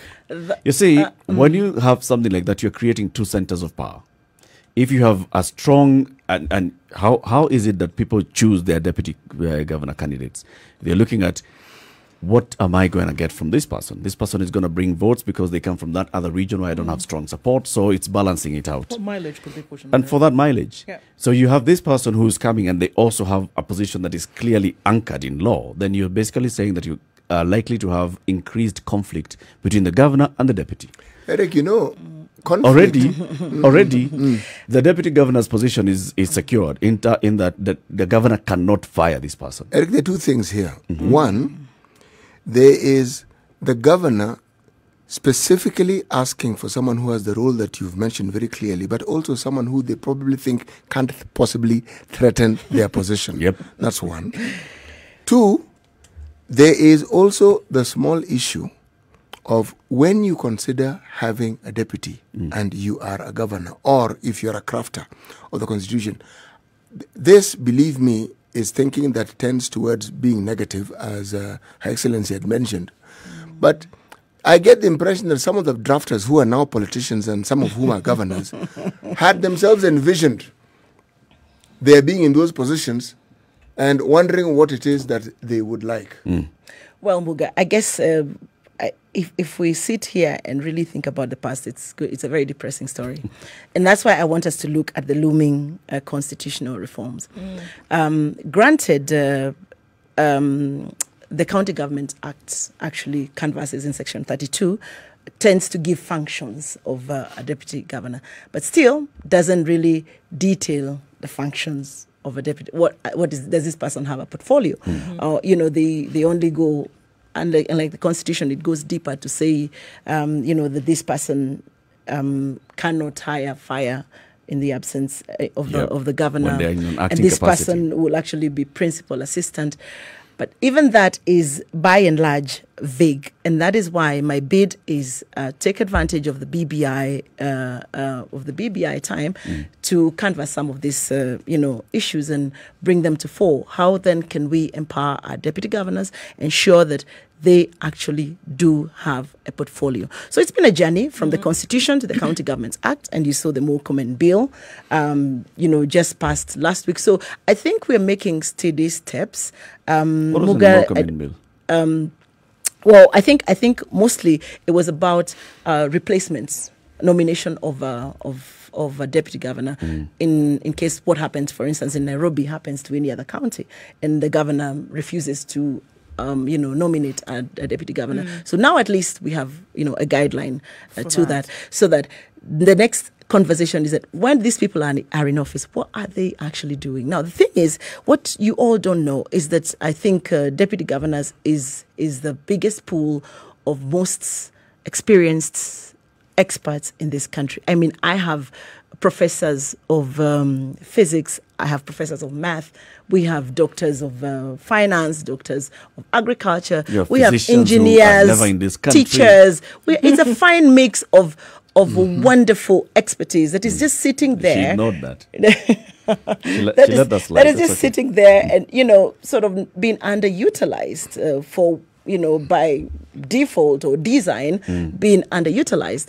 And I would want to ensure that a lot of these people actually have a reason for being, because they are eager to work. Is there consensus for this eagerness that you speak of across the board? 100%. That's why we put together a memorandum, and we actually did present it to the Haji team. We put together a memorandum and said, listen, we want to be a little bit more busy than we are right now. We don't want to just sit and be sent to funerals with 10,000 shillings. We actually do want to work. We actually do want a certain portfolio that our performance can be measured. What would that look like, Carol? What would it look like? Because here we say, all right, we see the effects of a DG when the governor is not there. All right? What would it look like? A DG was actually working. What would it be? What portfolio in county would it be that the shoes would be filled? There are so many portfolios. So this is what it would look like. So you will be deputy governor, yes, and you will be governor in the absence of your boss. But in his absence, for instance, you have a portfolio, say what? Infrastructure. Or finance. Give us the example of the Meru one. Yes, or finance. He has an 8 to 5 job. He's got to report to the county assembly on the various things that, on budgets and the process and the various other things that are happening within his department. So by and large, this person is not idle, but in the absence of the governor, then they step up and they can say, now that governor is away, I will be CC so-and-so will help me in my finance portfolio so that then I can act as governor. So then we make maximum use of these individuals. Okay, so that's example of what's happening in Meru. Yes. Give us the example of what's happening in Njeri, for instance. Does the DG of Njeri have any functions, or any times do you sit in the CECs, in the county executive committee meetings, in the cabinet? In fact, when I was coming in, I had said, I since I am chair of deputy governors countrywide, I really do not want to go into various counties, because I think then I'll lose the bigger agenda. You're giving us the example so that we can internalize this story. For like DG Njeri doesn't have a portfolio. So, it then leaves you to your boss, to what your boss wants you to do. But what we have also done as deputy governors is that we have taken up initiatives that touch the lives of people. For instance, for me, I've taken up the issue of cancer. Cancer, Njeri ranks highest in non-communicable diseases. I think we had that discussion the last time I was here in studio. And one of the things that I have been doing is reaching out to foundations and a lot of people, persons of goodwill, to join me and get onto sensitization campaigns.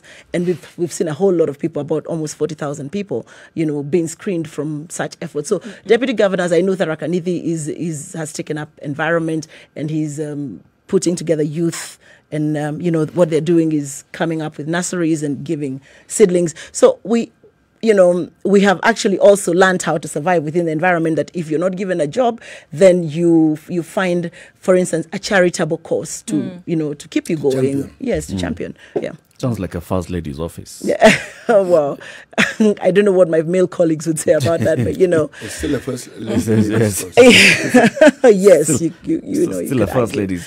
Yeah.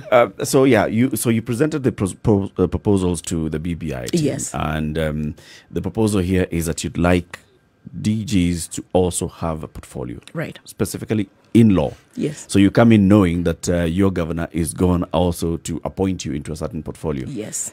But this is also highly dependent on what the governor wants to. Precisely, because also deputy governors come in different fashions and different professions. So you cannot then cage and say that we will have one, and yet he's a doctor. Precisely. Do we have any case where a deputy governor has proved to be so competent that their boss, the governor, has actually bequeathed on them a portfolio, as you so very aptly put it? Do we have any example? The Meru one. The Meru one, you could say. That one tells me that they have a progressive governor. And also, it tells you about the relationship between the two persons. Yes. Because this is the thing.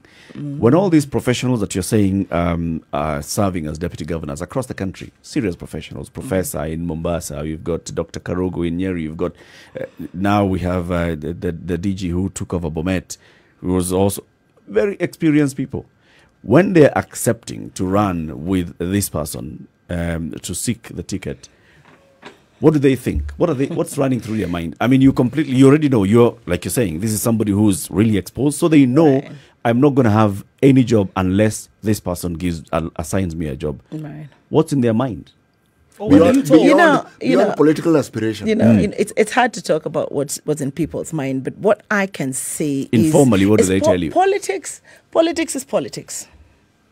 There is being a technocrat, and there is politics on the side. So you could come in and, imagine that you have an MOU, and and I can see Muga laughing. With your political partner. Because we hear a lot of that we had an MOU during campaigns. We had said, I'll bring 50% of, the CECs will come from my region. And, so there's all this happens pre-election. When the governor is then installed and politics comes to play, I mean, no one is in control of that process. So it doesn't matter what you thought. It doesn't matter what MOU, what you said. Window MOU out. Precisely. Politics is going to throw a spanner in the works. And, and that is why it's important to actually anchor these things in the Constitution. So it's not about how you feel, how you wake up, how the governor feels today. No, it is about, this is a constitutional matter. And Mwananchi, the thing is, if you look at it from the Mwananchi side, and when we go around, Mwananchi doesn't know that the deputy governor does not have a portfolio, does not have a budget, that has no say. So we get a lot of backlash also from Wanjiku saying, you are second in command. Yep. We want roads, we want water, we want A, B, C, and D. Why can't you do because it? you came and campaigned and told us. It would be easy if you said, I am also CEC, for instance, water or whatever. Let's speak water in this village. And people would know that you're actually in charge of water or whatever. So it is what it is. That's the situation we are in. And the good thing is that now we can talk about it and we can do something about it. And the times are right. How do we cushion the governors? Because this fear by governors is real. We cannot really run away from the fact that there's something that is making the governors... Why do you think we need to cushion governors? Their fear is real. It's based on something. It's based on the fact that they do not want to be outshone by this person that they campaigned with. As you can hear from what Caroline is saying, there is what they were looking for. in this person when they approach the person. I am a politician, you are a technocrat. I come from this side, you come from the other side. So I can go to those people and tell them that, well, your person is my running mate. So we shall get the votes. But I do not want, when we get into office, I do not trust that we shall continue working in harmony. They don't want to be upstaged by their deputies. How do we address the fears of these governors? If you don't address them, the governor is going to assign you some very low-key portfolio. You'll have a portfolio, yes, but it's called, social services. Eric is arguing just like a technocrat. Yes. Isn't he? Yeah, because I'm thinking, you cannot assuage any fear that somebody has, a politician who wants to control power fully. There's really nothing you can do, in all honesty. But we must acknowledge that there's a fear. If you have that particular provision in the Constitution, then he has no choice. Okay, so or they have no choice. Based on that, then, Carol, do you see then any kind of any kind of sentiment against now what you're asking to be put in the Constitution? Some pushback. Do you expect pushback then, especially from the side of governors? Because if this is now in law, then there's a certain amount of power then, according to law, then that you must give to deputy governors. Do you foresee any kind of pushback from this? A lot of these things that we do are not for us. And I want to perceive that governors will not look at it that this is about them, because it's just we are 1 year out now, and if we make a change now, it's really for posterity's sake. It's for those that come behind us. I want to make sure that 10 years, 20 years from now, deputy governors will actually feel utilized in their counties. So we don't want to look at it from is there going to be pushback? Is there not going to be pushback? And even if there is pushback, then we can lobby Parliament and see if we can amend the County Governments Act, Section 32, and see if we can bolster it, with this proposal. But we don't anticipate that governors will want to push back, because even they will not be governors forever. They'll never be deputy. Precisely. This is for posterity's sake. That's why it's a constitutional issue. Yeah.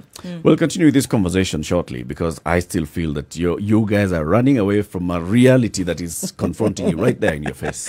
That there's something that is making the governors not give you more prominence in your counties. And unless we start addressing that, then saying that we're going to anchor it in law may not sort out the political issue. It's 26 minutes after 8. This is The Situation Room, broadcasting on Spice FM and KTN Home. We're taking a quick break. We want to take a look at the weather and then traffic, what's happening on the roads. We have in our studio with us Dr. Caroline Karogo. She is a Njeri Deputy Governor, but also the chair of the Deputy Governors Forum. Good morning.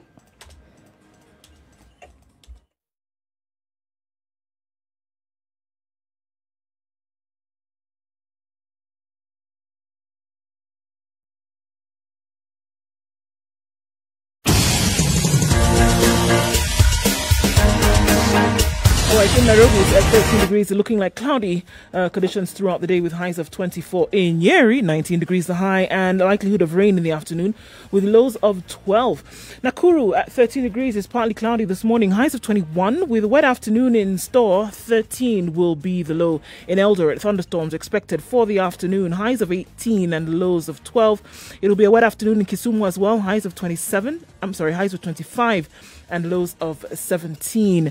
Rainy conditions are forecasted for Kakamega, highs of 23 and lows of 15. In Malindi, partly cloudy conditions through the day with highs of 28. And in Mombasa, highs of 29 degrees with partly cloudy conditions. Kampala is going to be a thundery afternoon with highs of 25 and lows of 18. Dar es Salaam, 31 degrees, the high, lows of 21 with partly cloudy conditions. And in Joburg, clear skies at 2 degrees this morning, still rather chilly for the day, highs of 17 and lows of 1. And finally for now in Lagos, 24 degrees the high and lows of 23.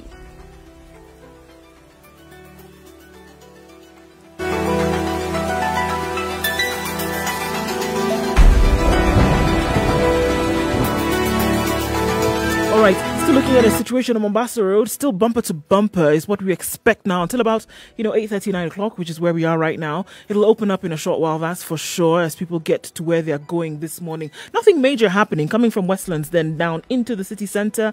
off of Thika Road, getting to the Pangani underpass. Juja Road was a problem in and outbound today. Jogo Road has slowed down considerably. So we're seeing pockets of traffic around the city. It's expected from Monday morning. It's expected for this time as well. We'll let you know what it looks like in a short while. Spice of MKE. That's how you can reach us on Twitter. Let us know what you see. Traffic.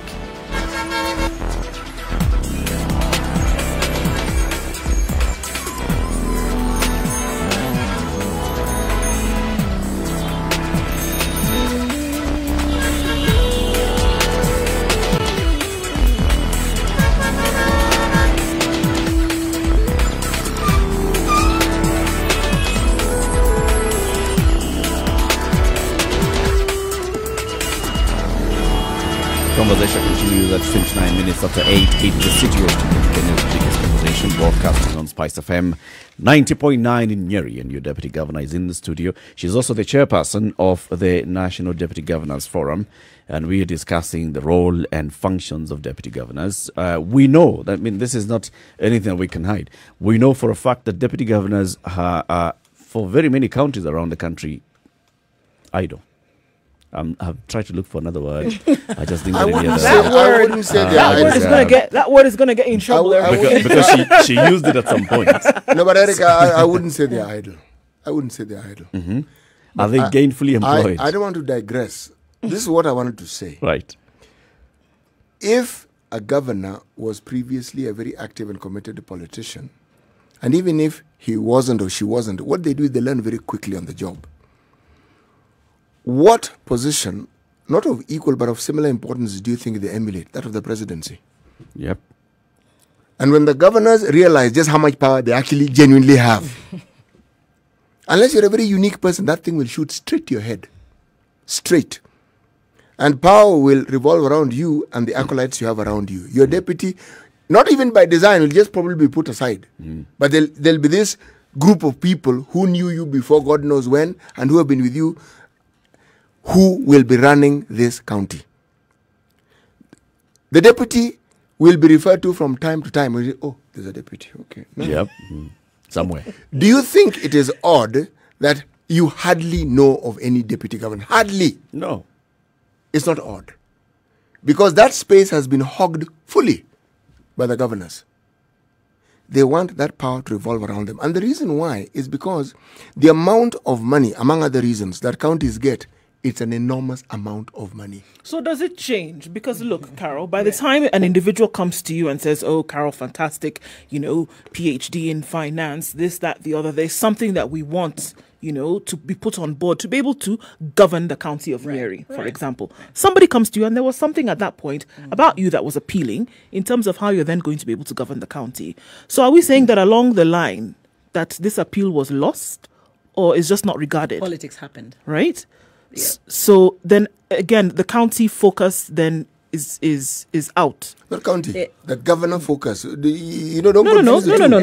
At the beginning, it was not about the county. Hold on. The focus was always about the governor. About putting them in power. Yes. That is fine. So was that? So this is what I'm saying. If there was an understanding at the very beginning that it was about getting this governor in that seat, right? Yeah. Then what changes along the line now where there's this clamor to say we need to be recognized as an entity? Well, like I said before, politics. I have no other explanation for, it's stranger than fiction. Some of the stories that I hear from my colleagues, especially those that went into an election together, is very strange. That, just the amount of sort of fallouts, that there can be. And the only thing that explains it is the political dynamics are constantly changing. And sometimes they don't change as quick as they do for your deputy as they do for the governor. And trying to carry the governor, the deputy along, your political trajectory sometimes is difficult, especially where, for instance, the deputy also has their own political trajectory. Yeah.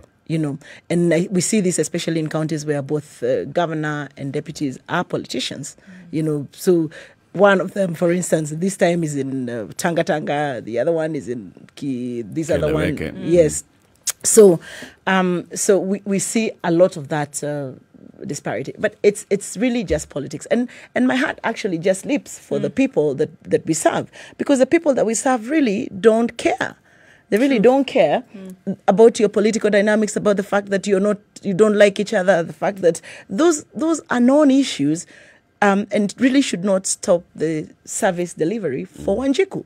So that is what we are beginning to see, and like I said, the only treatment. So if the DG went in with a job description whereby, because we know that politics is going to be there, politics will be there. Yes. So DG went in with a job description knowing that, look, regardless of all these things that happen on the periphery, Yes. I have a job to do. Yes. It would be better? It would be awesome. It would be better, because and not just that you go in with a job description, that you sat somewhere across the table, across a cup of coffee, and you decided you will do this for me. That will certainly change. It will be changed by politics, even if the governor is a very good-hearted person. Yep. The politics of the day will change that.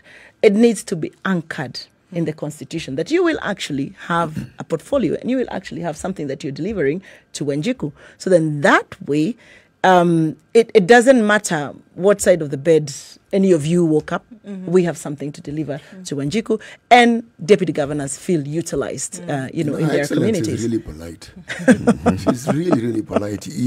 She kept referring to then politics happens. This thing called politics happening. Usurping of power. It's being played. It's being played. There will be a group of whisperers who never stop whispering in the governor's ear. There's a cronyism aspect that comes into play. But it's not unique to Kenya. It isn't. It is a global thing. That's what I'm So saying. is there anything that you're modeling now your proposal with or to? Because I've just tried to think, who is the Deputy Prime Minister of the UK? Do I know? I don't know. The question that Who you should ask, the is it Deputy important for you to Chancellor know? of, right? And the answer is no. No. Yeah. It is not important for you to know. And do they have any portfolio? No. So why do we need to have a portfolio for deputy governors? Actually, in the UK, it may be different in this sense. They may have a portfolio within the party. It's within their party. It's Yes. within, Yes. In most countries, it's within, it's within the your political party. And their political Yes. parties are powerful. They're the ones who actually even determine who the prime minister is. Precisely. So if you're talking portfolio, they do have portfolio. This one, In the party, not now coming into the executive. brother, in many of those Mike countries, Pence, the vice president of the USA, what does he do? What's his 8 to 5? Or Joe Biden when he was Obama's vice president, what was his 8 to 5? Answer roll call. There you go. Going to represent the president where the president felt, Joe, just go for this one. You go to Africa. I think they agree on what the person should do. And these fellows seem to try as much as possible to give the impression that they're they actually working abide by their constitution. So you will know what you're supposed to do. They'll tell you, no, this one is no. The deputy, This is not your- the vice president is the one who sort of handled this. They try to have that clarity. So it's some culture that has developed over years. Yes. That these are some roles that are performed by the deputy Yes. president. Right. Yes. Right? So Yes. within the same thing that we are going into that culture where we'll know when it comes to, issues about supporting the vulnerable in the society and such and the other, those are the roles that the deputy governor will be doing. But I hear you know, saying that it needs to go a step above that, and it actually She needs wants to it be entrenched into law. anchored in law. And Precisely. I support you. I support her view know, fully. We started this journey, about now 1.5 years ago, when we started actually looking at what is the role. So because if this is what our bid is, we're bidding to empower the offices of the deputy governors. What does the Constitution say about the office of the deputy president, which we're supposed to mirror, and or at least under Article 147, I think, Article 147, the deputy president's functions are sort of a little bit, more strengthened than those, for instance, at the county level, because at the county level, the Constitution just talks about absence of governor. You would be aware that the deputy president actually chairs IBEC. So, the Constitution was a little bit more detailed. So our first step was, can we then mirror, for instance, what's going on at the national government? But then we realized even that's not going to be sufficient, because still there is no portfolio. You don't have a portfolio. You actually don't have much that you're doing until your boss is absent. That's why we said, so how else can we plug in? And then we looked at the wage bills of these counties. I mean, if you look at the wage bills of these counties, it's really disheartening. You know, it really beats, you know, even the spirit of devolution. And we said, so we have then this one person who's here, paid 700,000 shillings, and, you know, and out of no fault of their own, is left to do nothing. It's underutilized. Yes, it's underutilized. So how then can we, you know, how can we buff up this person? How can we ensure that this person actually constitutionally can deliver? And how do we make sure that the county can also benefit from whatever expertise that Precisely. this individual could have to offer? Precisely. Right? Yes, precisely. There are 10 members of the County Executive Committee who are appointed by the governor, who bring in a lot of expertise in running various portfolios. Who are supposed to bring in a lot of expertise. Yes, and these people are vetted by the County Assembly, which County Assembly is supposed to ensure that they've got the requisite expertise in managing the portfolios that they are given. It doesn't mean that this individual who is also This deputy governor at the behest of the governor cannot this deputy add. governor can propose, that's one way, is can propose that instead of earning something commensurate with the governor or a deputy, can be earning an allowance, just some simple allowance. And keep doing nothing. Yeah, like the governor of West Pokot.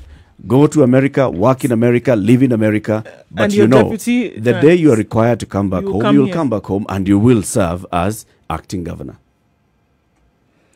So then what are we saying about the wage bill? We've just said you're taking an allowance. you're What taking an percentage allowance. of So, the county you know, budget does the wage bill entail? Different counties, different percentages, but the sorry way, or the sorry sort of general status of counties is we are spending anything from 70-80% in, you know, recurrent expenditure, and just the rest. Are all the rest in people that the development. counties employ necessary? There's a reason why I'm asking this Yes, question. I can tell you, it's a long Not journey. the DG. Yes, The but DG, the in my staff opinion, is themselves- relevant, but no, are all no. the members of staff necessary? Tell you what, if I'm going to answer that in two ways. One, politically, of course, they are necessary because you don't want to fire people. But one of the things that we have realized in a lot of these counties, and as we continue to understand them, is because of the long journeys the county governments have come from, the local authorities, to where we are today. There is a time we actually used to employ rat catchers, for instance. Mosquito catchers. Yes. Very important. Mole Right. trappers. And a lot of these people are still employed by county governments. So it's also an issue of meter readers, for instance. It's also an issue of understanding your staff, matching talent, to current times, and seeing how then you can edge out, those roles that are, for instance, not useful anymore. And a lot of county governments are doing this, and you're hearing governors talking about, we're going to be, sort of retrenching this batch of people, or redesignating them to a different portfolio. Department of Environment. Which means they're done to clean. Where they're still catching mosquitoes. Well, most counties, they actually, we've had to fashion new JDs for them, because they were paid, and really there's no more rats nobody to wants catch. to take that political decision to say we want to let you go. It's a bit of It's a difficult. difficult one if you look at it politically, It's votes. to just tell people, We fired you. Thanks. we have fired you, thanks, we no longer need you, because one of the roles of government is actually, Employment creation. employment creation. So, it's a little bit of a catch-22. It's also understanding who are these people? Are they trainable? Can we take them back to school, give them a new skill, and give them a new job, for instance? So yes, but we have, to answer you, Muga, we've had to deal with a whole lot of that. Okay. Yeah. The same way you were heading to that question.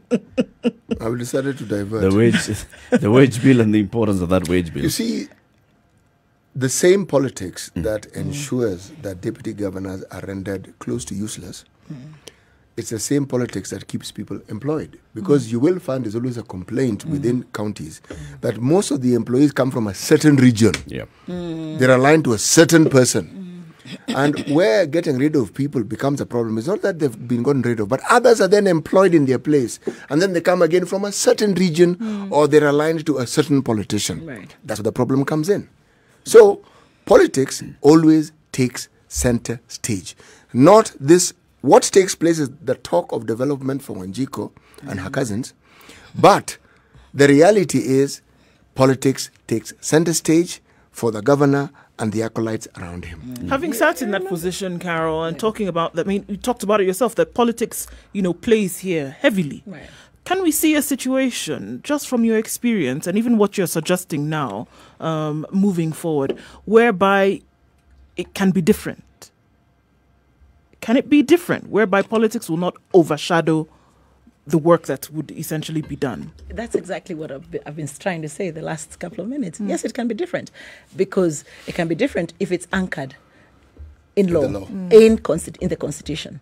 That's the only, and we have looked, by the way, we have researched. By the time we got to the point that, listen, our only one lifeline is let's anchor this in the Constitution. Yeah. It's because we know that politics will always come Rule into the play. day. And it is will this- come into play. And we're not in control of that.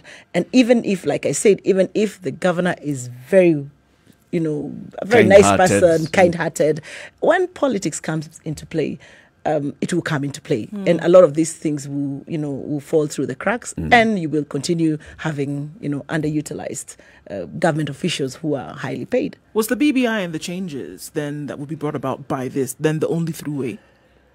It's the only chance that we have right now. There was nothing else that presented It's a ready itself. vehicle. There was nothing else that presented itself before. It's a ready vehicle, and like I told you, we had in section 32 of the County Governments Act. I mean, progressively, you can see the conversation. I mean, it's been beefed up with time. The role of the deputy governor, where he says that the governor may give you a portfolio. That's an insertion that's been made. They may give you a portfolio, but Which opens the window for the governor to do that. Which opens the window for the governor to do that. So, but we want to say it's not that the governor may, that the governor shall give a portfolio to the deputy governor. And we hope by doing this we'll be able to get this on track. And remember, we are still believers of devolution.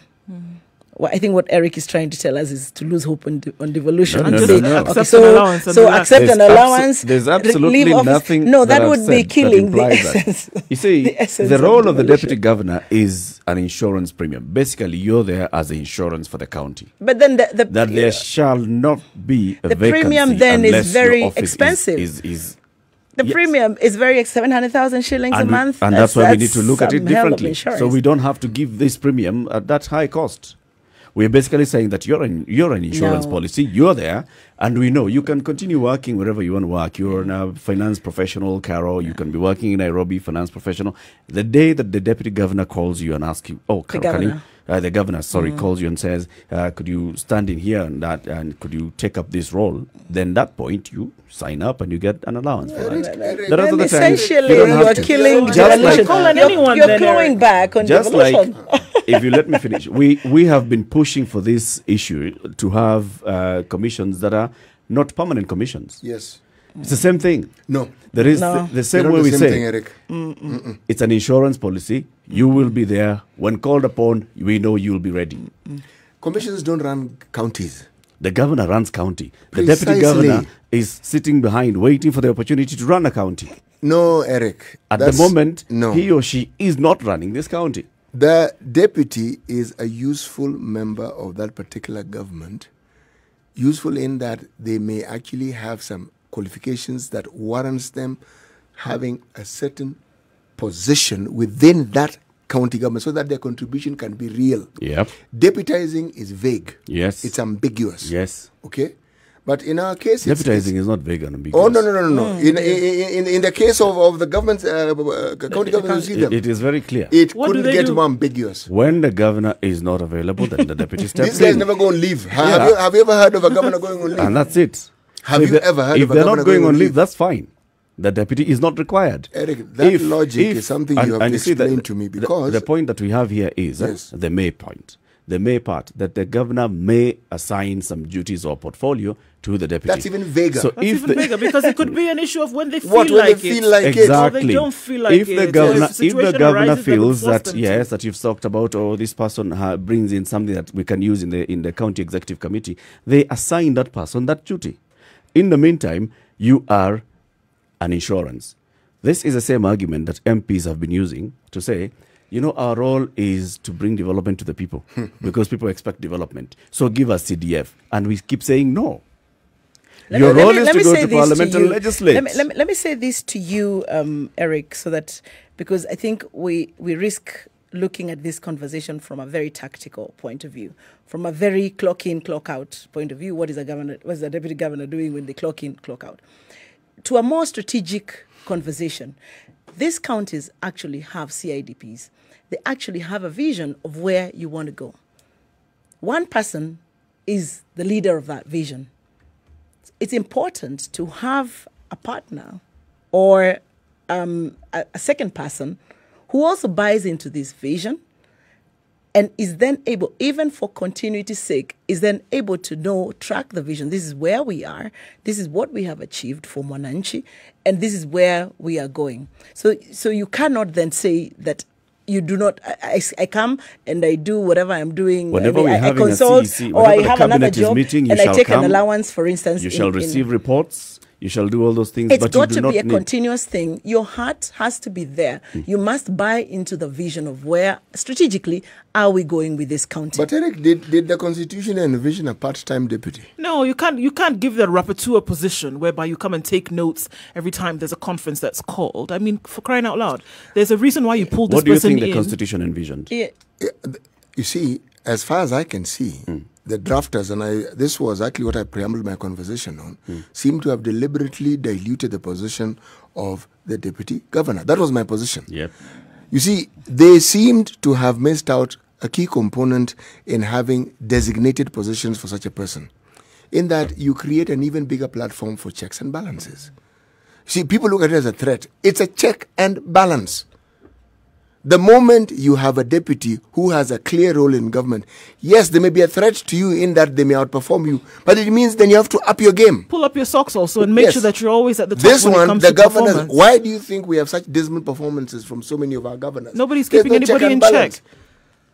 You have some random deputy who nobody in the country knows about, even in your own county, probably they don't even know who that person is. When they appear, they say, oh, so this is the deputy. Now, that I don't think, the extent to which I'm explaining it is what the Constitution intended, but that's what they have created. And the time is right. The check and balance is from another institution. Another institution called the County Assembly. It's very clear. That's the role of the County Assembly. Checks and balances to the executive as a whole. Actually, the governor and his 10 CECs or her 10 CECs, including the deputy governor. Eric, the check and balance that the county has is specific, really, if you look at it. It's not in the day-to-day running of the county. It's in the laws. It's in the ensuring that the laws that pertain to the running of a county are adhered to. Think of any government. That's more along the lines of legislation. That's what Parliament does. That's what Senate does. Yes. But I'm talking about day-to-day function of the executive. Day-to-day. A deputy is a good check and balance, believe me. It may not sound like it. In democracies where these things work, man, the check and balance is all over the place. You'll have an attorney general who doesn't agree with you, and they'll tell you they don't agree with you, and they'll give you reasons why. So the option is either they resign, or but that's it. But you then know that you cannot just do what you like, because somebody's going to constantly remind you of what the constitutional requirements are. A deputy would do an excellent job. You know, there's example of a jurisdiction where this has happened. And not a parliamentary system where you have a coalition formed by leaders of different parties, because there they're checking and balancing each other. But another one. The example that comes to my mind is the American system. Yeah. Look at the number of times people whom the president has appointed have disagreed with him. They've resigned. Right. Or they've been sacked. Or they've been threatened. But they're a check and balance. They've pointed out, they've clearly that this one isn't working. And yet they've been appointed by the governor. by the president. Yes. All right? But Which they means that know they have a voice. that their role Which is is to the same- serve, Eric. They know their role is to serve the Mwananchi, as we call it. So they serve the Mwananchi. The same thing. The person who went and canvassed for votes alongside the governor is the deputy governor. Yes. And they have a voice. Nothing muzzles their voice. Nothing muzzles a deputy governor from calling a press conference Eric, or even it is issuing a true. statement to say, they can't even be I sacked as you disagree. put it. But you know what happens? You are simply ostracized.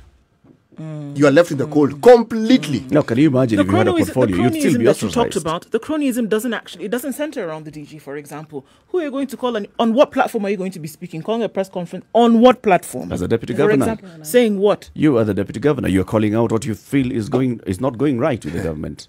You can quit. We saw a deputy governor of Nairobi do the same. They just basically came out and said, I do not think that this is the direction that we promised the people of Nairobi we're going to take. The deputy governor of He could have Nairobi- continued staying there in our office, Polycarp, and continue raising those issues from that point. Precisely, but this guy was not a politician. A Nothing like- politician would never hang themselves with their own rope. Never. And I think it was unfortunate that we lost Igave. I think, and he's my friend, and I keep telling him, you would have been just a little bit more patient Yep. and Tough try it out. Tough and it out. fight it. Yes, fight it from within. Because what do you mean? What are you saying about evolution when you quit, for instance? And the chances, and I can tell you, the temptation to quit is there. But you cannot. So because if you do that, essentially, then what you're saying is that you're killing devolution. Then and that it doesn't work. What I wanted to say to Muga is, As we conclude. yes, as we conclude, he initially said that it was deliberate. But the other thing that we have also seen, if you read the Constitution, is that there's also no defined way of removal of office. The deputy governor, there's no defined process. There is a defined process For the governor. for governor, but there is none. And so what we're proposing in our memorandum to Haji is to have a section under Article 181, to have an A that then details this is how to remove, and these are the reasons why a deputy governor would be And put for out that of to office. happen, they because must as have a as we sit, portfolio. yes, precisely. And for that to happen, they must have a portfolio. Maybe not. Thank you very much, Dr. Caroline Kurugu, for Thank speaking to you us. for having me. Chair of the National Deputy Governors Forum. We wish you all the best as you push for this. It makes a lot of sense. Thank you. But also, you have to look at it from all sides. Absolutely. Asante sana for joining us. Just before you go, listen to today's proverb from CT Muga. Slander by the stream will be heard by the frogs. Slander by the stream will be heard by the frog. By the frogs. Anyone who has listened to a stream or a river or a rivulet rushing, they make a sound. They all do, passing through rocks. And the constant inhabitor of this environment are frogs and toads. So,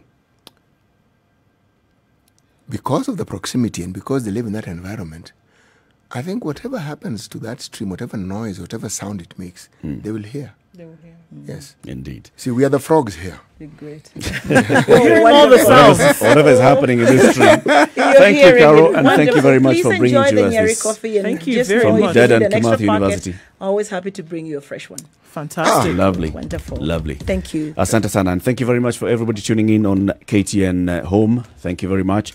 We'll be joining you again tomorrow morning from 7 o'clock to 9 o'clock. It's now coming up to 9. So asante sana, KTN Home. We take this quick break so we can continue with your programming.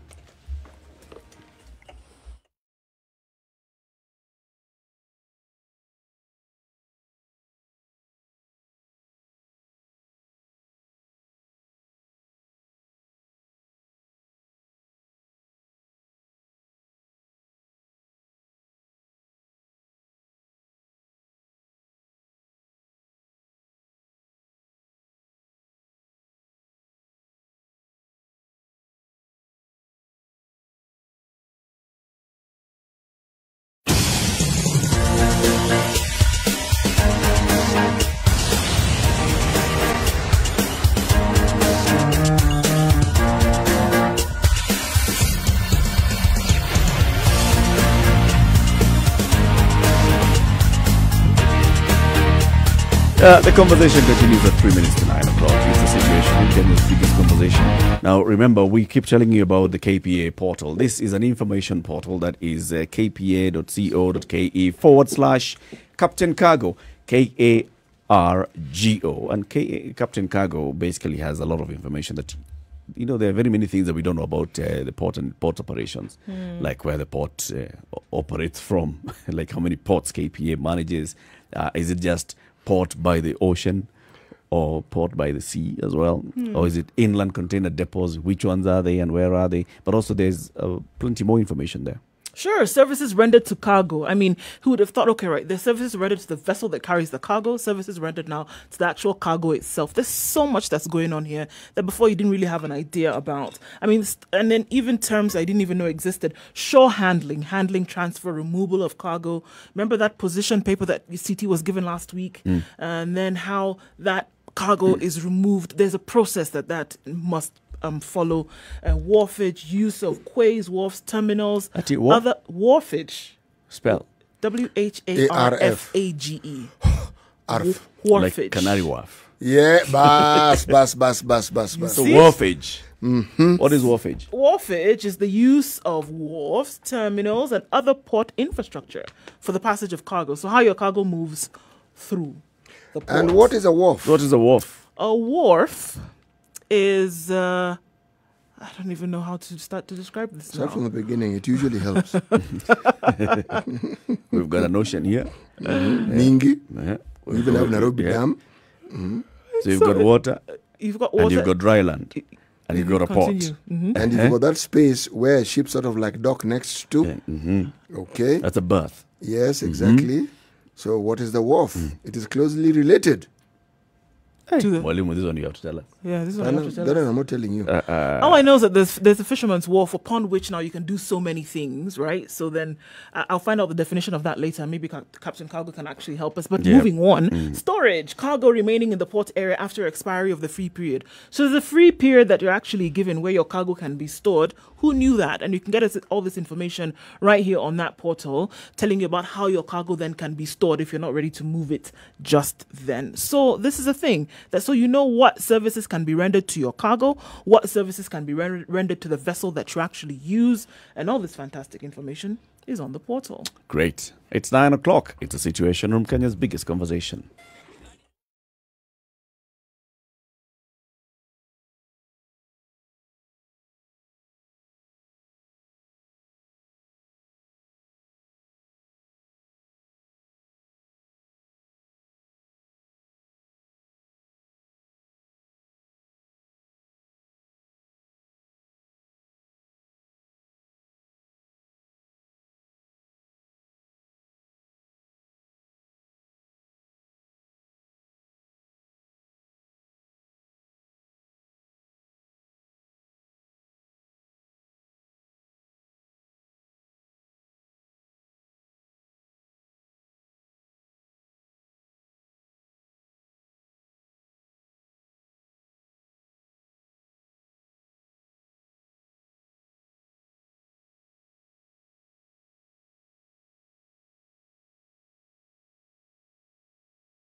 All right, let's take a look at how it has changed this morning, and not so terrible in different parts of the city. It's great because no accidents recorded so far on a Monday morning. That's good progress, I'd say. Coming off of Mombasa Road and then getting into the CBD, you have a little bit of a hold up right around the Uhuru Highway, but that is expected as you stretch then into the CBD and then on further into Westlands. Coming off of Thika Road into the into the Globe Cinema roundabout, that should not be too terrible either. So it's looking really good around the city, or rather the metropolis, as we see it. Coming off from Gong Road and Langata Road as well, getting into the CBD. Not too terrible. Spice of MKE, that's how you can reach us. Let us know what you see. Eastern and Southern bypasses are looking pretty good for a Monday morning.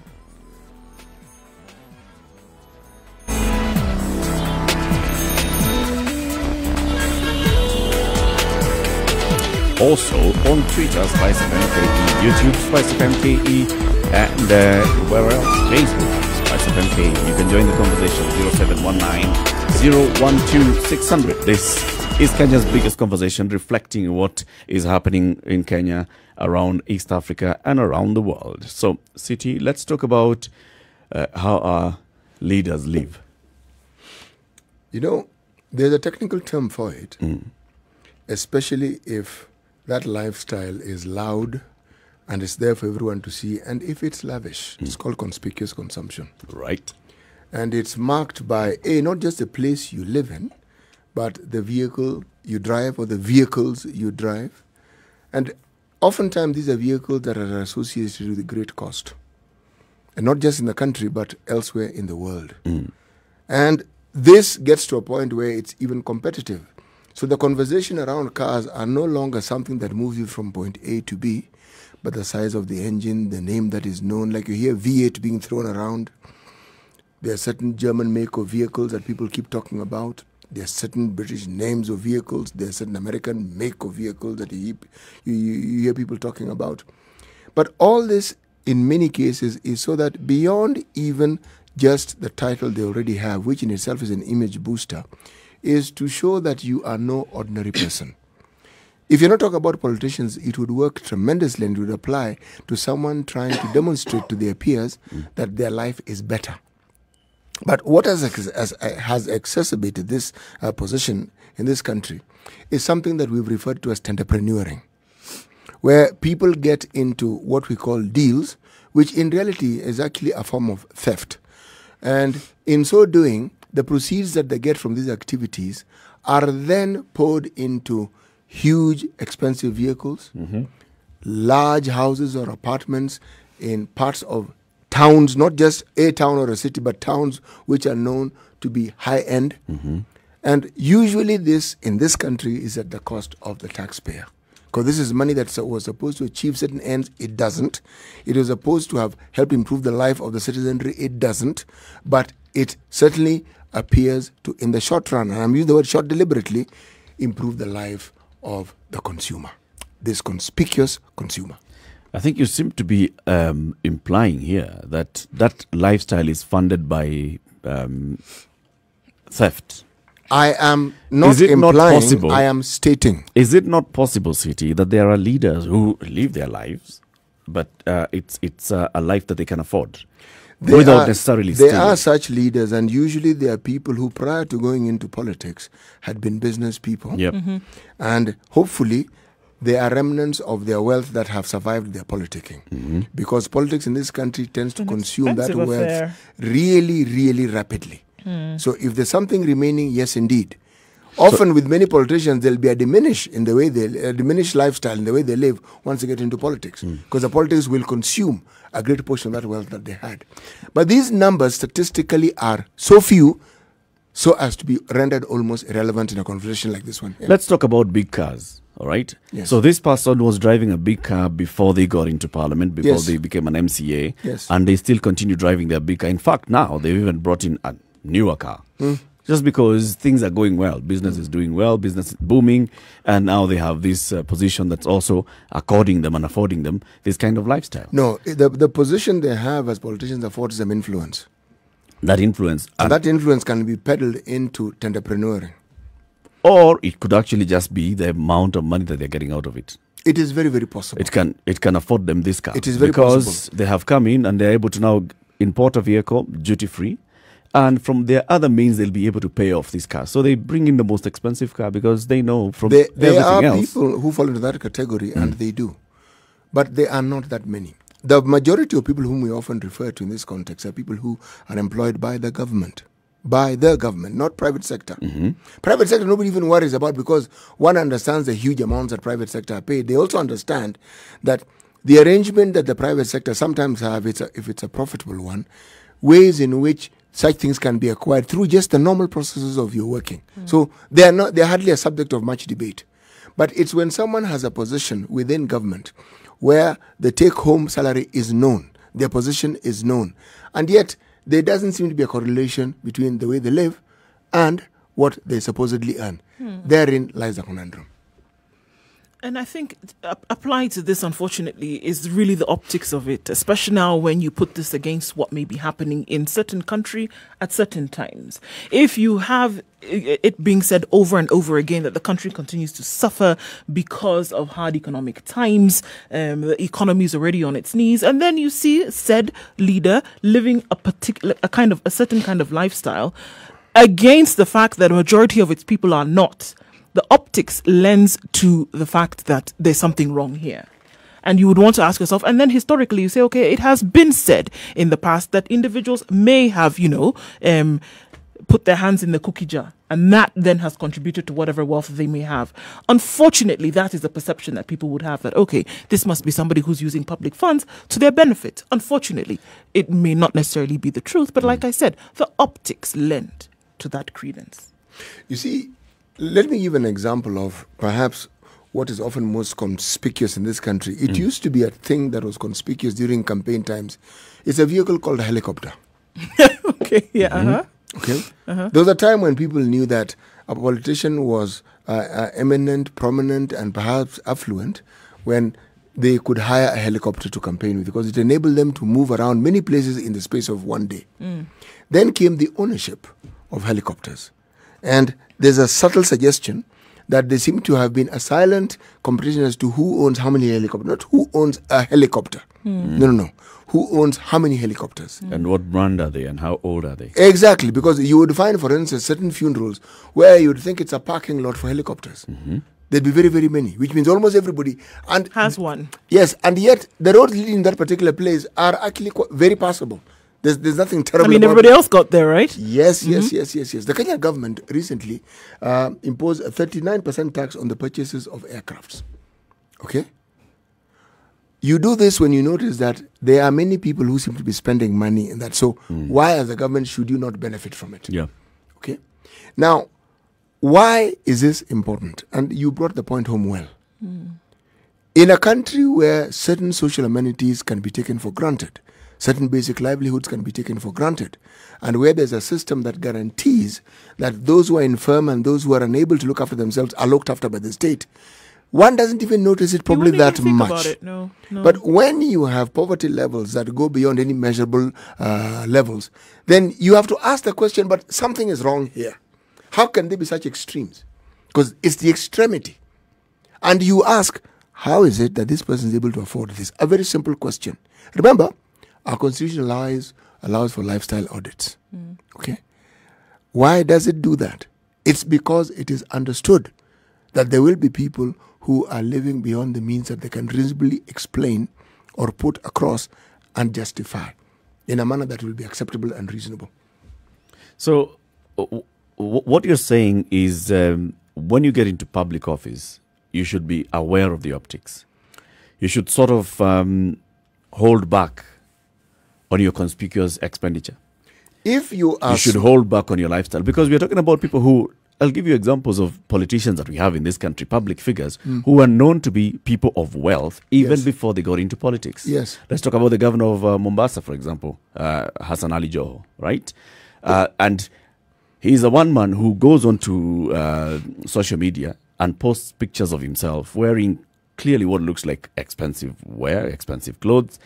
Recently, we saw him and Junaid Mohammed took a private jet to go and see Baba in the Middle East. It wasn't just a private jet, huh? It wasn't a Lear jet. It wasn't just a leased jet. No, it was these humongous planes that have actually been converted into... Yes, so I understand. Into private jet. Yeah, and they got into this one, I know, and they posted photos and they said, we are going to meet with Baba. And even when they met with Baba, they posted photos showing that they've met with Baba. So is this the kind of stuff that you're saying that you have a problem with? I have a very big showing it off to the public. Yeah, I would say so. Because if you want to look at... But you're not questioning the fact that it's possible that Joho could afford this. It's possible that he could afford to take a private jet and go at any point. I'm not questioning that. Because you go into a whole other kettle of fish there in terms of you want to start asking questions about where he got his wealth, what he did. No. I'm not even going there. But I'm saying, look at the timing at which this was being done. You're basically putting it in the face of Kenyans who thousands, for example, today have lost their jobs. Who thousands today don't know how they're going to, have not paid their rent for the last 3 months, don't know how they're going to pay their rent, forget about rent, don't know how they're going to eat tomorrow. Yep. And I'm saying that at some point, responsibility is not just in the things that you do with your hands. It's also in the decisions that you make about what are you showing Kenyans at this point as a leader of, any kind of repute. It doesn't really matter. But what are you showing Kenyans at that point? That even in the midst of your suffering, there are individuals who can, get up, take a trip for 2-3 days, and it's clearly that lavishness that you're showing to people. And then the people who are suffering. And the people who are suffering in the just same... two leaders in that humongous in the same country, not Kenya and Madagascar, not Kenya and the UK, in the same country. It's possible that people can be dying, crying, begging, looking for what would they use to feed their children, have no clue what they're going to eat that day. As they're looking at those pictures, they don't know what they're going to eat that day. But in the same country, you can have such a distinct difference between one individual and another. Because you can't even start to count on all your appendages and that of your family, how much it will take you before you can even get to the place where those individuals are. In the same boundary. Remember, it's the same county of Mombasa where there's a woman boiling stones. Huh? Yep. It's the same county government of Mombasa that has mobilized a lot of resources to help such people. It is the in county of Mombasa where they have raised, what budget did Joho tell us? He even came up with a budget, and they had raised over 200 million shillings to support the vulnerable. And the complaints that people had was that all that raising of money took place during the month of Ramadan, and there was a hue and cry that this, whatever aid that was being spoken of, was specifically going to the people who are fasting. Yes, and it wasn't reaching the simple Bonaje. Remember that issue of stones came up at a time when this money was already said to have been available to the citizenry. The point I'm making is that disparity speaks volumes. But Eric, let me change the discussion and just ask, how much do you think it costs on average to campaign for, say, an MCA's post, an MP, a women's rep, a senator, an MP? How much would you spend during the campaigning period? Believe me. It has risen over the last couple of years. It goes to even up to 10 million shillings. MCA. Yeah. If you're talking about MPs, it goes up to even 35 million and beyond, depending on where you're campaigning. Okay? And then if you're talking about women's rep, it's a little less, 25 million, just some 10 million shillings less than there. If you're talking about senator, maybe 30 Who came up with these statistics? How would a woman rep position cost you less to campaign? No. You're covering a larger area than an MP. What I'm trying to say is the women's rep position would cost less because it is women campaigning. Men don't have the same habits as women when they campaign. And usually the position of women's rep has competition, but not as much competition. Remember, what drives up the cost is the competition. There are many people vying for this thing, so you have to keep spending. What it often means is selling property you already had. You'll sell a house, you'll sell 2 houses. Now, by the time you sell a house, you sell 2 houses, the amount of money you're probably trying to raise maybe some 50 million shillings. Yeah. But even if we lowered it and said it is 15 million shillings, it means that you want to start saving 2 years prior to an election. You want to start saving something like 1 million shillings every month to be able to have that sort of money. Governor, it is estimated at, say, 150 million. President is estimated at 4 billion. Because the amount of money you need to spend to mobilize, to do what, it's a lot of money. Yep. Now, you tell me, someone expends that money and gets a seat. You think they are not going to work at ensuring that they recoup this money? Okay. So basically what you've just said is let's stop judging them. Oh no, I am saying judge them. Okay. Very, very harshly. 16 minutes after 9. Let's take a quick break. Take a look at the weather. This conversation continues. At some point, we'd like you to join in this conversation on what CT Muga is raising this morning about conspicuous expenditure by our elected leaders, our public officers, and what it means. How does it appear to you? How do you translate that when you see it? Good morning.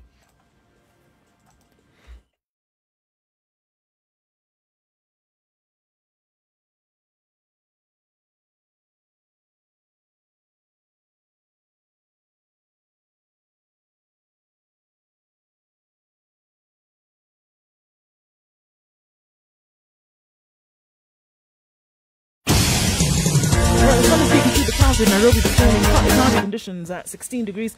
We'll see highs of 21 today with a chance of showers later on. In Njeri at 15 degrees, it's mostly cloudy. 20 degrees the high with lows of 12 and a wet afternoon forecasted for today. In Nakuru, we'll see a high of 21 and lows of 13 with partly cloudy conditions through most parts of today and a chance of a sprinkling in the afternoon. In Kisumu, thunderstorms forecasted for the afternoon. 19 degrees the high and lows of 12 with mostly sunny conditions at the moment. All right, let's take a look at Eldoret. 16 degrees, mostly sunny. Thunderstorms expected for later as well.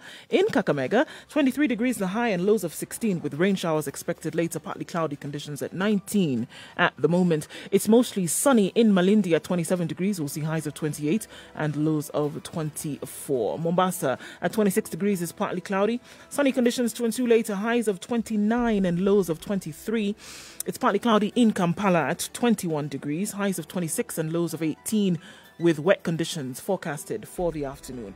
It's partly cloudy in Dar es Salaam at 24 degrees. We'll see highs of 31 and lows of 21. And in Johannesburg, it's warming up ever so slightly, 4 degrees and mostly sunny conditions. Now highs of 17 and lows of 2. And finally, in Africa, 24 degrees in Lagos, partly cloudy conditions, highs of 28 and lows of 23. Take a look into Paris then, where at 17 degrees, it's clear skies all through. Highs of 27 and lows of 15.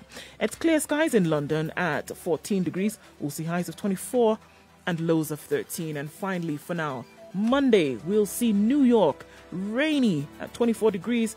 We'll see a high of 32 and lows of 21.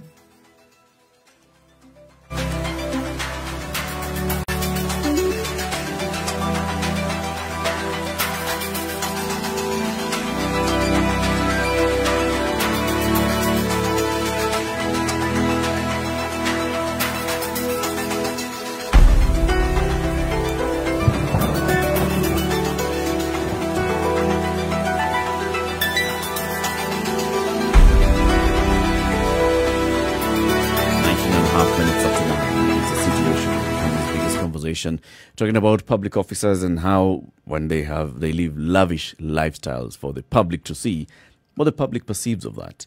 And CT, before we went into this break, you were giving us the breakdown of what it costs to campaign for these positions. These positions are really, really, really expensive. And what I was actually saying is that what perhaps propels and fuels this entrepreneuring that we keep seeing is precisely this. It's a really unfortunate vicious cycle where there's a public that believes the only way I'm ever going to benefit is if I get my money up front from this person here. And the politician feels, if I really hope, it doesn't matter what track record I think I have, but I have to spend money on these people so that they can see me as a serious contender, because that is what seems to be the norm in this game that I've decided to participate in. So it's a vicious cycle in that people will spend money or look for money to spend, and after spending it, it is not written anywhere. They then move into this mode of trying to ensure that you recoup it. Now, many people who actually go into politics are not business people. Many of them are bureaucrats. They're people who worked in government. They're people who work in the private sector. They are not out-and-out businessmen.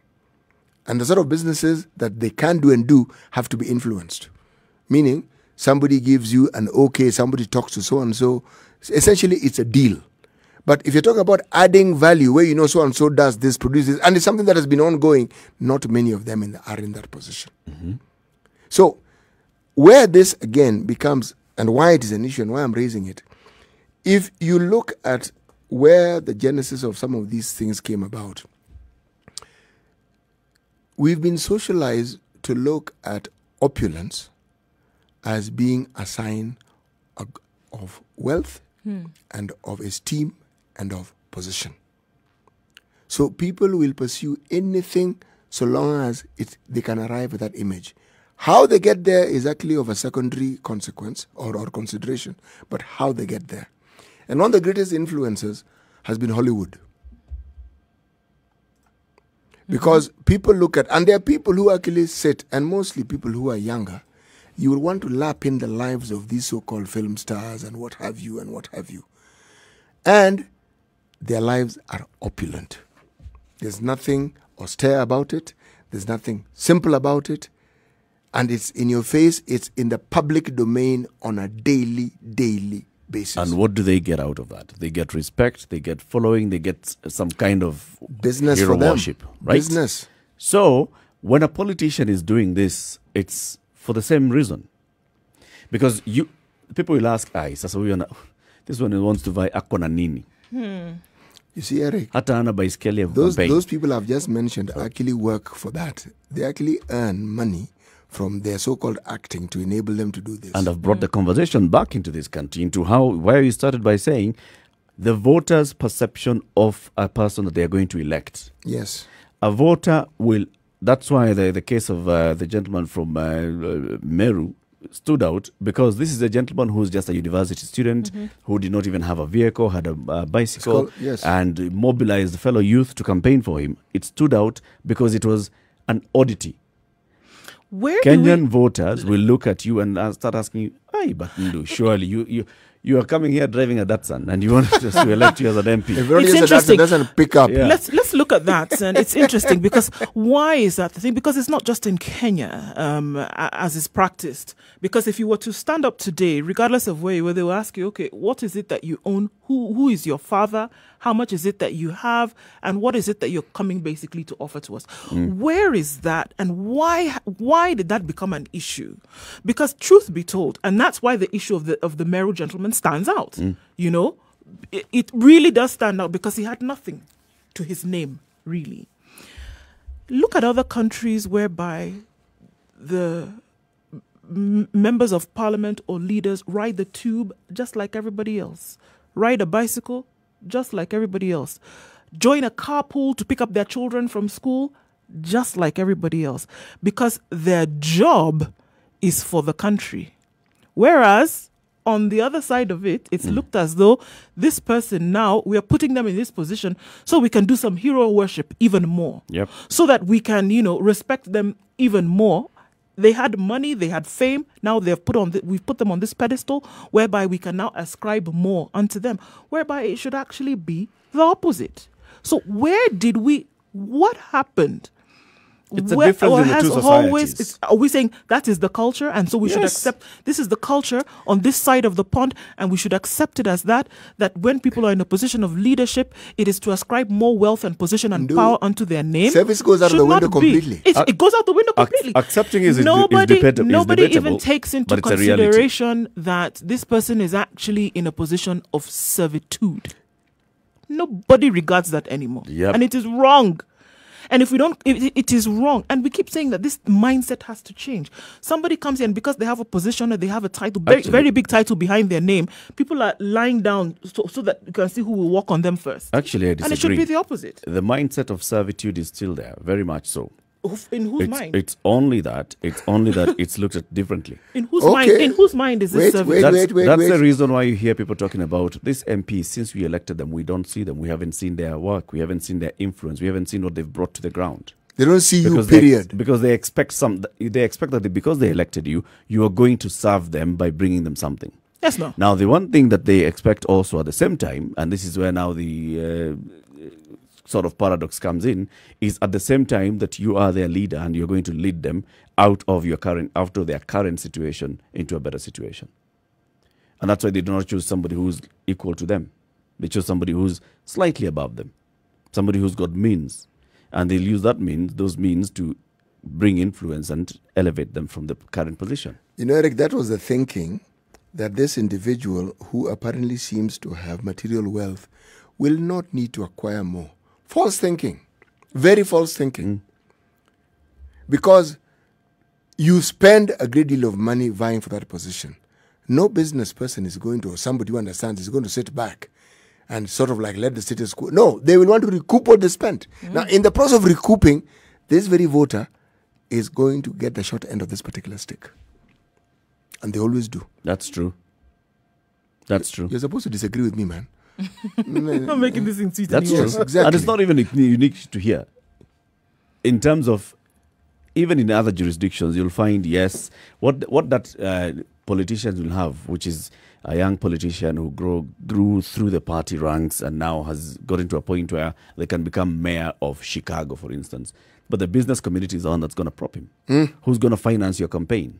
And what do they expect in return? The business community that's financing that campaign, of course they expect to pass some laws that will favor will them. be in their favor and things like that. Yep. Of course, that is.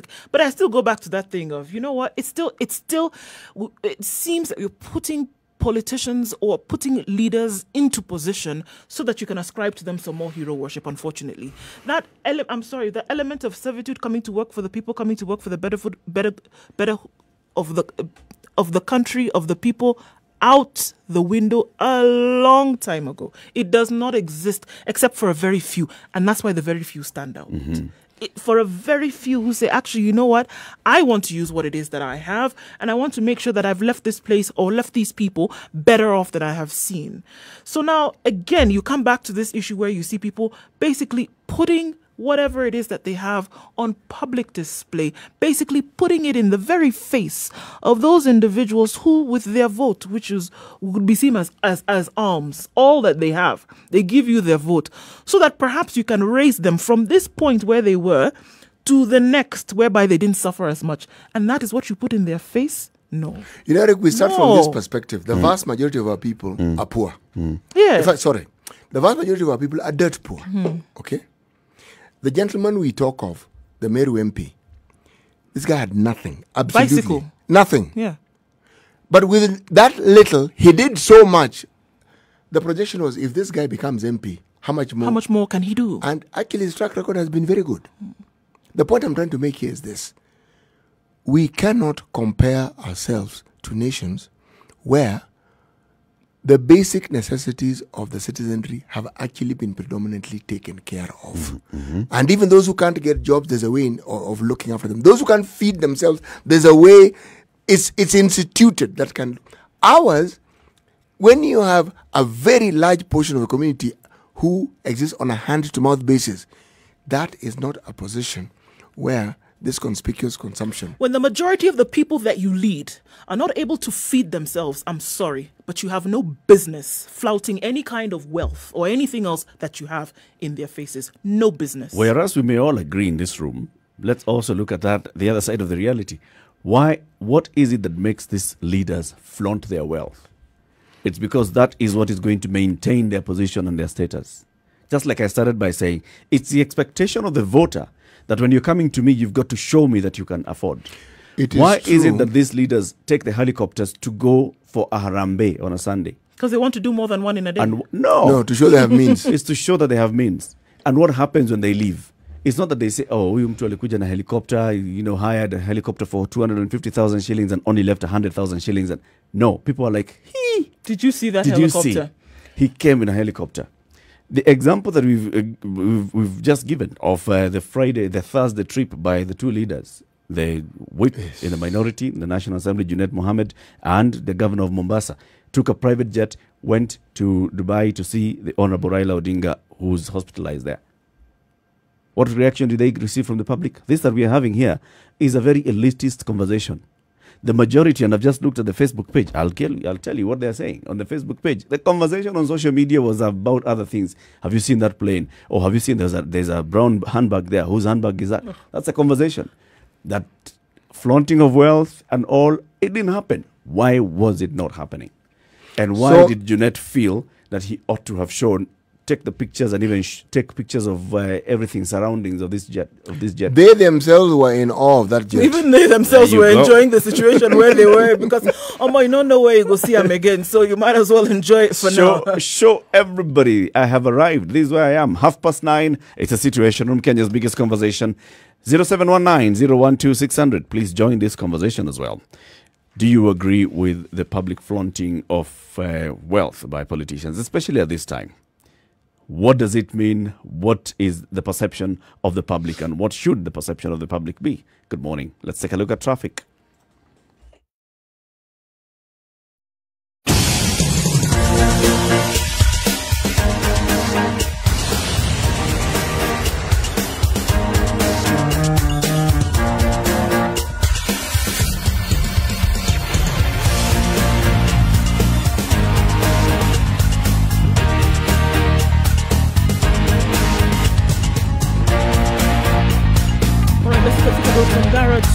It's a total mess right now. I would have expected that it would have cleared up by now, but unfortunately not.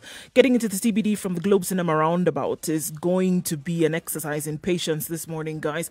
All the way from the underpass, actually, even beyond Gara, is where we see that there is an issue there. All right, looking at other parts now, Bagavi Way, people are complaining about the zebra crossings, no guardrail, no rail guard, no traffic lights, no road demarcation, no speed bumps, no speed limits. Oh my goodness.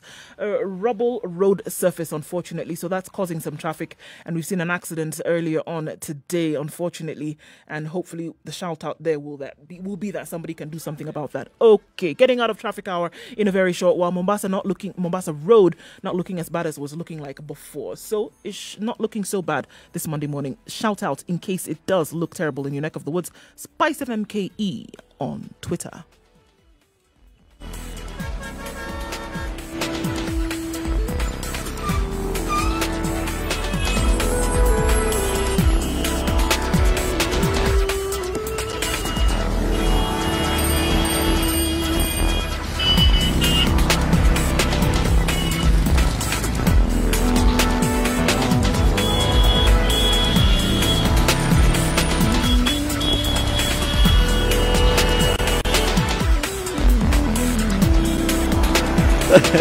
Time to 7 minutes to 10 o'clock. It's a situation room. It's Kenya's biggest conversation. You can join the conversation 0719 012 600.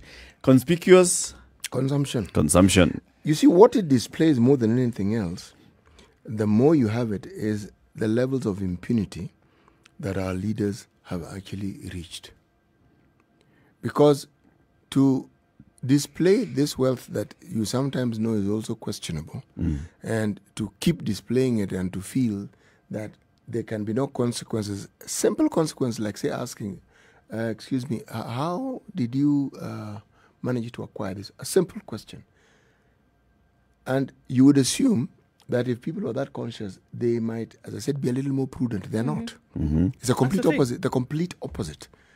So it is a display not just of disregard for the citizens whom they supposedly represent, but it's a complete disregard for what we call the laws of this country. There you go. That's it. Because the people that you represent, by virtue of the fact that you're in a position of leadership, you represent a certain demographic of people.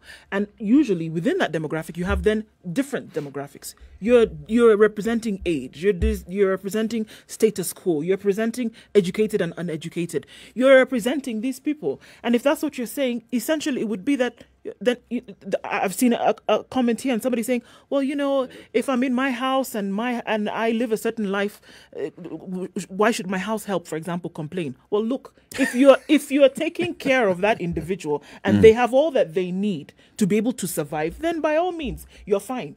But the person that is under your watch is suffering. The person who is under your watch is suffering, cannot afford meals a day. And that's basically what you're showing the rest of the world, that everything is fine and dandy. There's a problem there, man. There's a problem. Let's go to the phone lines. Go all the way to Lokichogio, and Maxwell is there. Good morning, Maxwell. Morning, how are you? We're fine, thank you. How is Lokichogio? So far, so good, although I moved to Nairobi, back to Nairobi. Ah, karibu. Asante. Kulifungulio. Now, kulifungulio, yes. As always, you guys make my day. Asante sana. Yeah, with very relevant conversations. But today, if we were to flip what Joho and Jeanette did, yep. Because I'd only look at it that they did it politically, that at the time of crisis when Baba needed people to visit him with him, they were there. They might have made socially very negative inappropriate mileage. Yes, but as the political books read, mileage is mileage, whether positive or negative, mileage is mileage.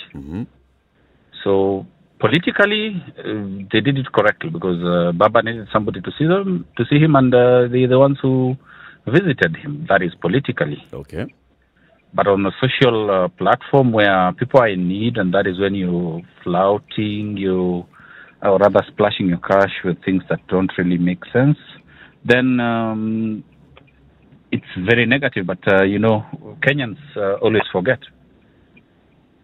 Was it possible for them to mix the politics with the social? They didn't really need to post. Maybe what they would have just done is take a photo of them with Baba and say that we came to see Baba and we he's well and we are back. Yeah, how they got there is not the point. It's not the point because once you take that photo, then that is a show off. And then on the other conversation that you are having about deputy governors and their roles, yep. I feel maybe it's about time we, as much as we know that in Kenya, even if you to put it in law, laws are there to be broken by government and by everybody else. I think maybe we should tie it to in future, maybe not now, but in the near future, where if the governor is male, then the deputy has to be a woman, so that then this particular woman also acts as a women rep for that particular county. And if it's male, I don't know whether you have to be. So the deputy governor goes to parliament? Yes. So deputy governor serves as DG and woman rep in the National Assembly. Women rep in the National Assembly. So by that, you've already cut the budget of having 47 women reps. This is, of course, we're assuming that every DG is going to be a woman. I am of the opinion that you do not have to be a woman for you to represent women. To be a women's rep. Yeah. Okay. You can provided whatever you have an idea of what you want to do. That now may bring a conflict, Maxwell, with what the 47 seats are actually meant to be doing. Okay, then the flip side of it would then be that if it so happens that the woman rep, the deputy is male, then of course then the woman rep can still go to parliament, but then would have still achieved, because I think then we'll have, it's either 47 women as women reps or 47 men as governors. Okay. Yeah, so we would be cutting the nene twice. Some point. Let's listen to Priscilla, who's in Nakuru. Good morning, Priscilla. Good morning, Eric. How are you guys? We are well, thank you. I don't want to take a very, analytical route in this. Mine is just to say that, unfortunately, these guys are a result of, they're a product of how we view them. And for me, this has been one of my bone of contention, because I always feel that my vote will never count, because I will always be at the, how can I say it? I will always be held prisoner by the majority of people who, you look at the Facebook and look at the comments that are there. Nobody was calling them out for, what you were saying, flaunting this wealth when people are in desperate need of help. Yeah. And, I go back to when I voted the last time we had elections. I looked at my presidential candidate. I looked at what they had to offer. I looked at what their biography was, what they had done. And sadly, in Nakuru County, when the votes were counted, there were only 34 of us who had voted for this person. Who thought the same as you. Yeah. So first let me put a disclaimer. I've never gone hungry. I am comfortable. So maybe sometimes I wonder, is it because of that I can make these decisions? But I cannot shake off this resentment I have for a majority of the people who will put these guys back to the positions of leadership, and I'll forever remain a prisoner. I don't know how Meru guys pulled it off, but it kills me. It kills me every time we're told go and vote, and you're the ones who put these leaders, but I can't do it when majority Priscilla, are there. you may be in the minority now, but you will not forever be in the minority. Eric, really? Yep. Did you see the comments? This is where it starts, Priscilla. I saw the comments. Actually, I'm going to be reading the comments shortly. But this is where it begins. Seriously. I know, Priscilla. Let's hear from Solomon. Why weren't you pulling them? Anyway, thank you. I've said my bit. Thank you, Priscilla. Solomon, good morning. Good morning, Hamjamboni. Hatujambo, Solomon. How is Mombasa? Mombasa is hot, as always, but a little shower during the night. Okay. Do you have any beef with your governor taking a private jet to Dubai? It depends. If it's on a personal issue, you see, you have to look on someone on a political side, and it's personal matters. He's not the first one to go to Dubai on a private jet. Okay. I know a person who, during around April, booked a jet alone, went to Dubai for a whole week and came back. That's an individual. We don't know him. He's just a business person. Okay. So you have to differentiate social issues and political issues and governance issues. Because we all know, for example, before Joe became a governor or he was an MP through his brother, they are wealthy enough. He can afford to do that. So we have to differentiate all these things. So you've differentiated and you're fine. From where you sit? From but where you do remember, Solomon, that the governor is a public servant. Yes. But you see, if someone is a public servant, his social status that doesn't cease to exist. Oh, sorry. It does, actually. You are a public servant. Believe me. So, usikarange nyama kwako? Unaweza kukaranga nyama kwako, lakini isiwe nono sana. Hapana, kama uko na uwezo wa kukaranga nyama na uite marafiki, shida iko wapi? You know, there's something, the reason why you're called a public servant is specifically this. Everything you do will be judged in the public domain. Everything. That is the tick that goes with this particular dog. There's no escaping it. Let's hear from Zachary as well in Nakuru. Zachary, good morning. Oh, good morning, guys. Good morning. It's been a while since I talked to you, although you ignore my phone. We don't ignore your call, Zachary. No, tell Zachary. Zachary, there are so many other people who call. We know you will understand even if we don't pick your call. I do, Mwalimu. Mwalimu. Okay, now, I have been saying this, yeah? As long as the relationship between me and my representative is going to be based on, one, my poverty, and my illiteracy in terms of elections, we shall always have such conversations lamenting about our poor leaders. There is the Bible says that it tries to actually tell us to hate riches, but do not think that being broke is your ticket to heaven, yeah? So, but then, look here. I don't blame the readers. I blame the electorate. I always, like the lady from Nakuru has said, yeah?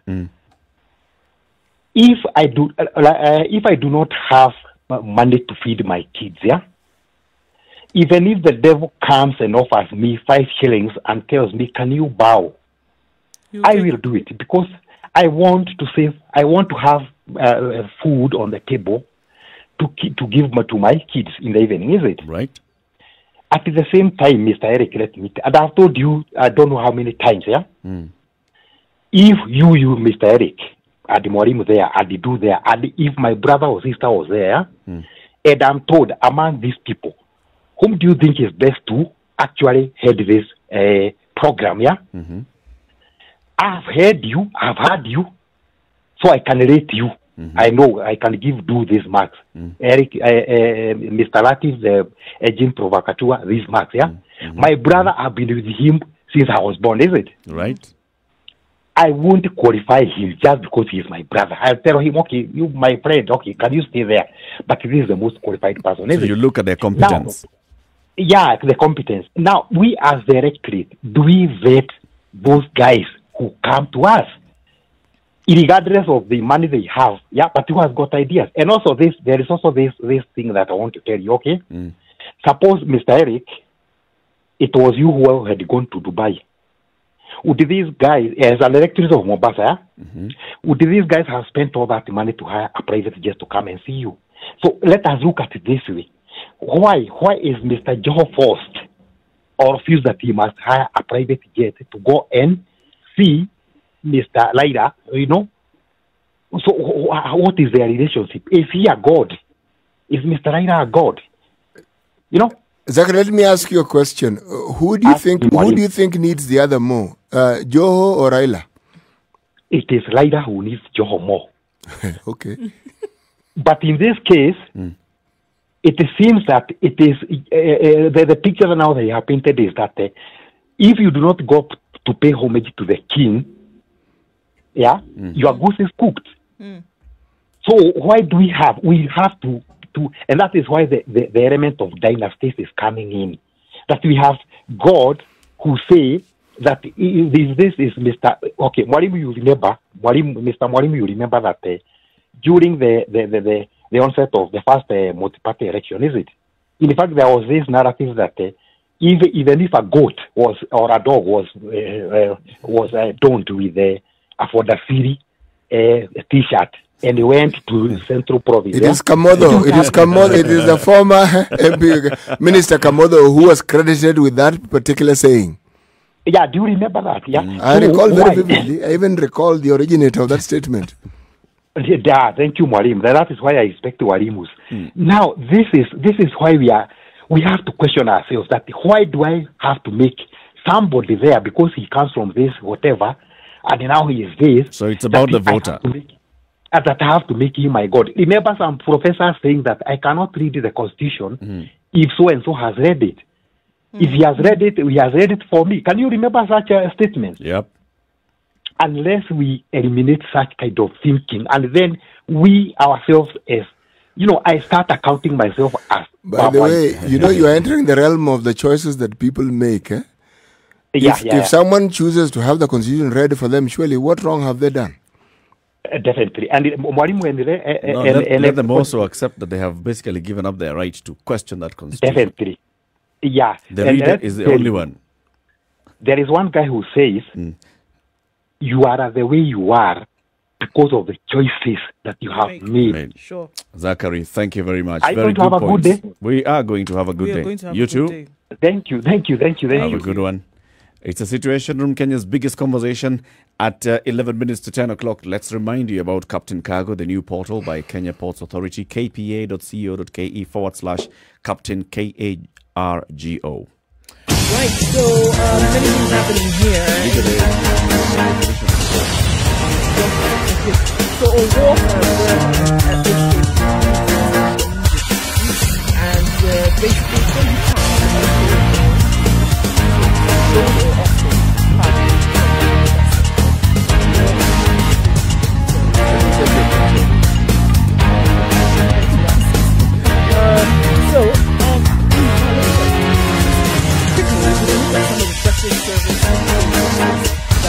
about before. Again, I think it's extremely important because people often ask themselves the question, okay, so my cargo is off on its way, it's left here, or it's on its way to me. What is happening in this time? When I've made the payments and I've spoken to my agent and etc., it needs to happen. And that's the part where people start to get nervous and start to ask themselves the question, did I pay somebody who doesn't exist? Or did my money kind of disappear and I'm not going to actually get my goods? So on this portal, you're then able to find answers to the questions that you might be looking for. Who you can call, who you can email, who can send, information to you, what should be happening at a particular point in time, how many days this is all going to take, status quo being maintained. And so Captain Cargo has all that information for you. www.kpa.co.ke/Captain KARGO.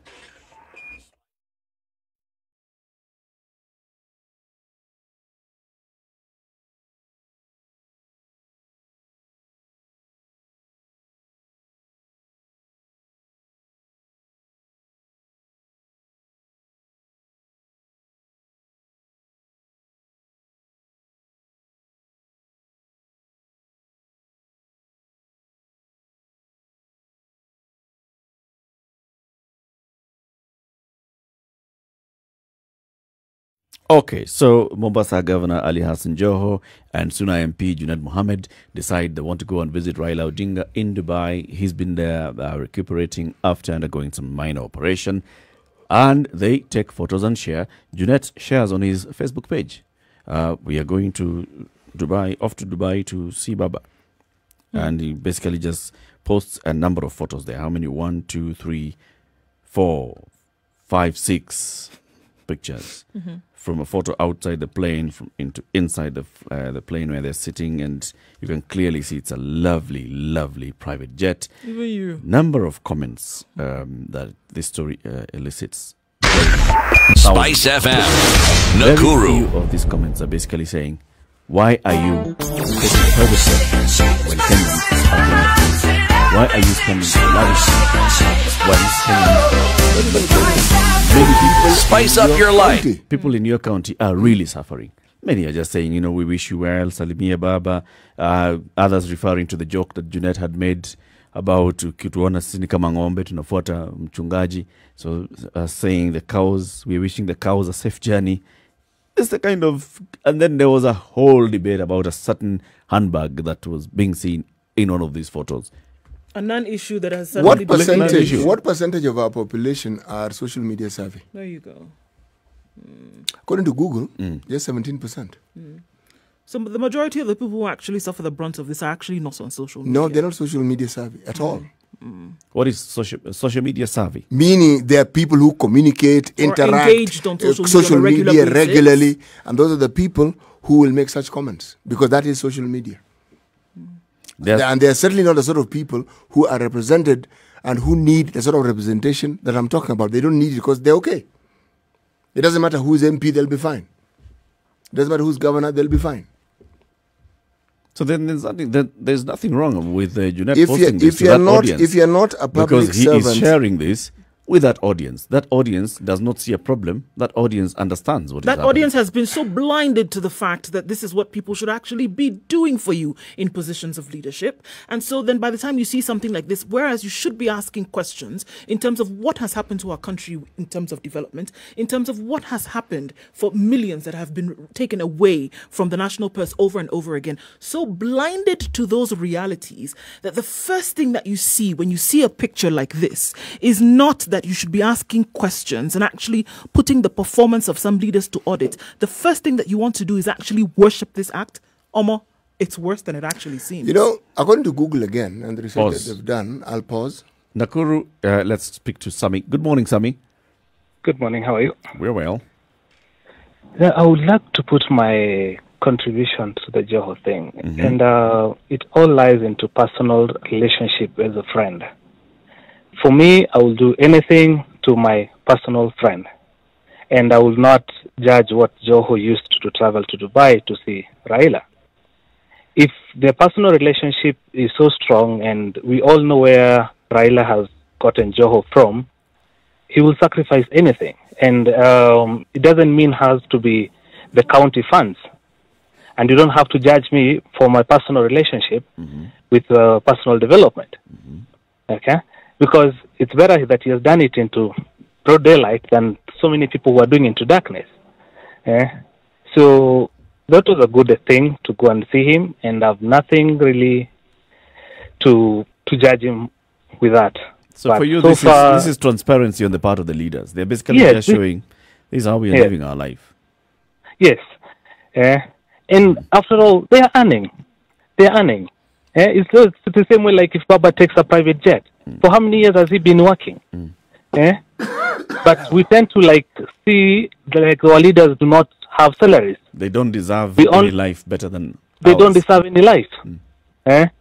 But when we see Jimmy Wanjigi doing the rest of the stuff, we see okay, he's a businessman.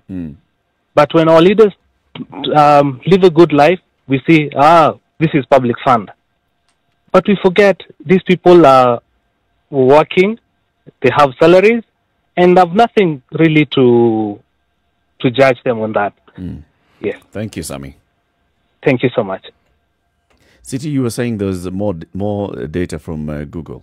Well, I was simply saying that according to data from Google, there's 7.7 million users of social media who have smartphones in this country. Which year is this data?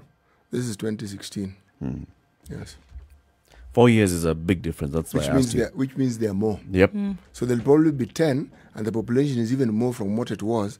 So proportionately, the difference may not have changed that significantly. That's what I'm trying to say. That a very small percentage of our population are actually social media savvy. That's what I'm trying to say. So if people saw whatever they saw on social media, they're the ones who will comment. Many of the people on social media are also aspirants to these lavish lifestyles. They are purveyors of this. There's something they would like to do. There's something that they would like to enjoy. So it is not possible for them to see anything wrong. But remember, somebody mentioned Jimmy Wanjigu, who's considered to be a very wealthy person. Someone like James Mwangi is considered to be a wealthy person. If they took a jet, nobody would ask. Nobody would ask a question. Because they're not in public. Yes, thank you, Eric. Until the moment, so you're saying that until the moment Dr. James Mwangi becomes an MP, we're okay. James Mwangi is already rich. Everybody knows he's rich. He's got the money, and he's smart enough not to get into politics. Okay? And this is why I started from it. It's the optics of it all. You take on, when you enter into a position of leadership, you take on a persona. Public life. You take on a persona that it's totally different from the way in which you would have been operating in the past. And I think you also go in with an acceptance of such, or should go in with an acceptance of such. Unfortunately, like I said, for most people who enter into public service, it is not a position of servitude. Unfortunately as well, Nduh, the moment you become a public servant, an elected leader like this, and then you start going home in a dilapidated car, Kenyans will judge you. People will be talking. They'll be saying, come on, this guy, we elected him, look. In fact, when he was campaigning, he had a better car than now. They will not elect you again. That's the unfortunate side of it. The example being given of Joho and Junet, my focus was not on Joho and Junet. It's not even that they went to Dubai. That's not even the point. That's not even it. I am simply saying this. You see, Raila happens to be in Dubai. People go to visit him. When he was in Upper Hill office, people also go to visit him. All right? Do you hear anybody pitching a fit about it? No. I am talking about conspicuous consumption when you're a public leader. It raises ethical and moral issues. That's what I am saying. Good points. We're coming to the end of the show. Just remind us today's proverb. Today's proverb. Slander by the stream rather, will be heard by the frogs. It's a Mozambican saying. Thank you very much for tuning in to the Situation Room today. Join us again tomorrow, 6 a.m. to 10 a.m. And from 7 to 9, we will also be on KTN Home. Right now, it's 10 o'clock. And we bid you goodbye. Nduh Okoh, CT Muga, and Eric Latiff.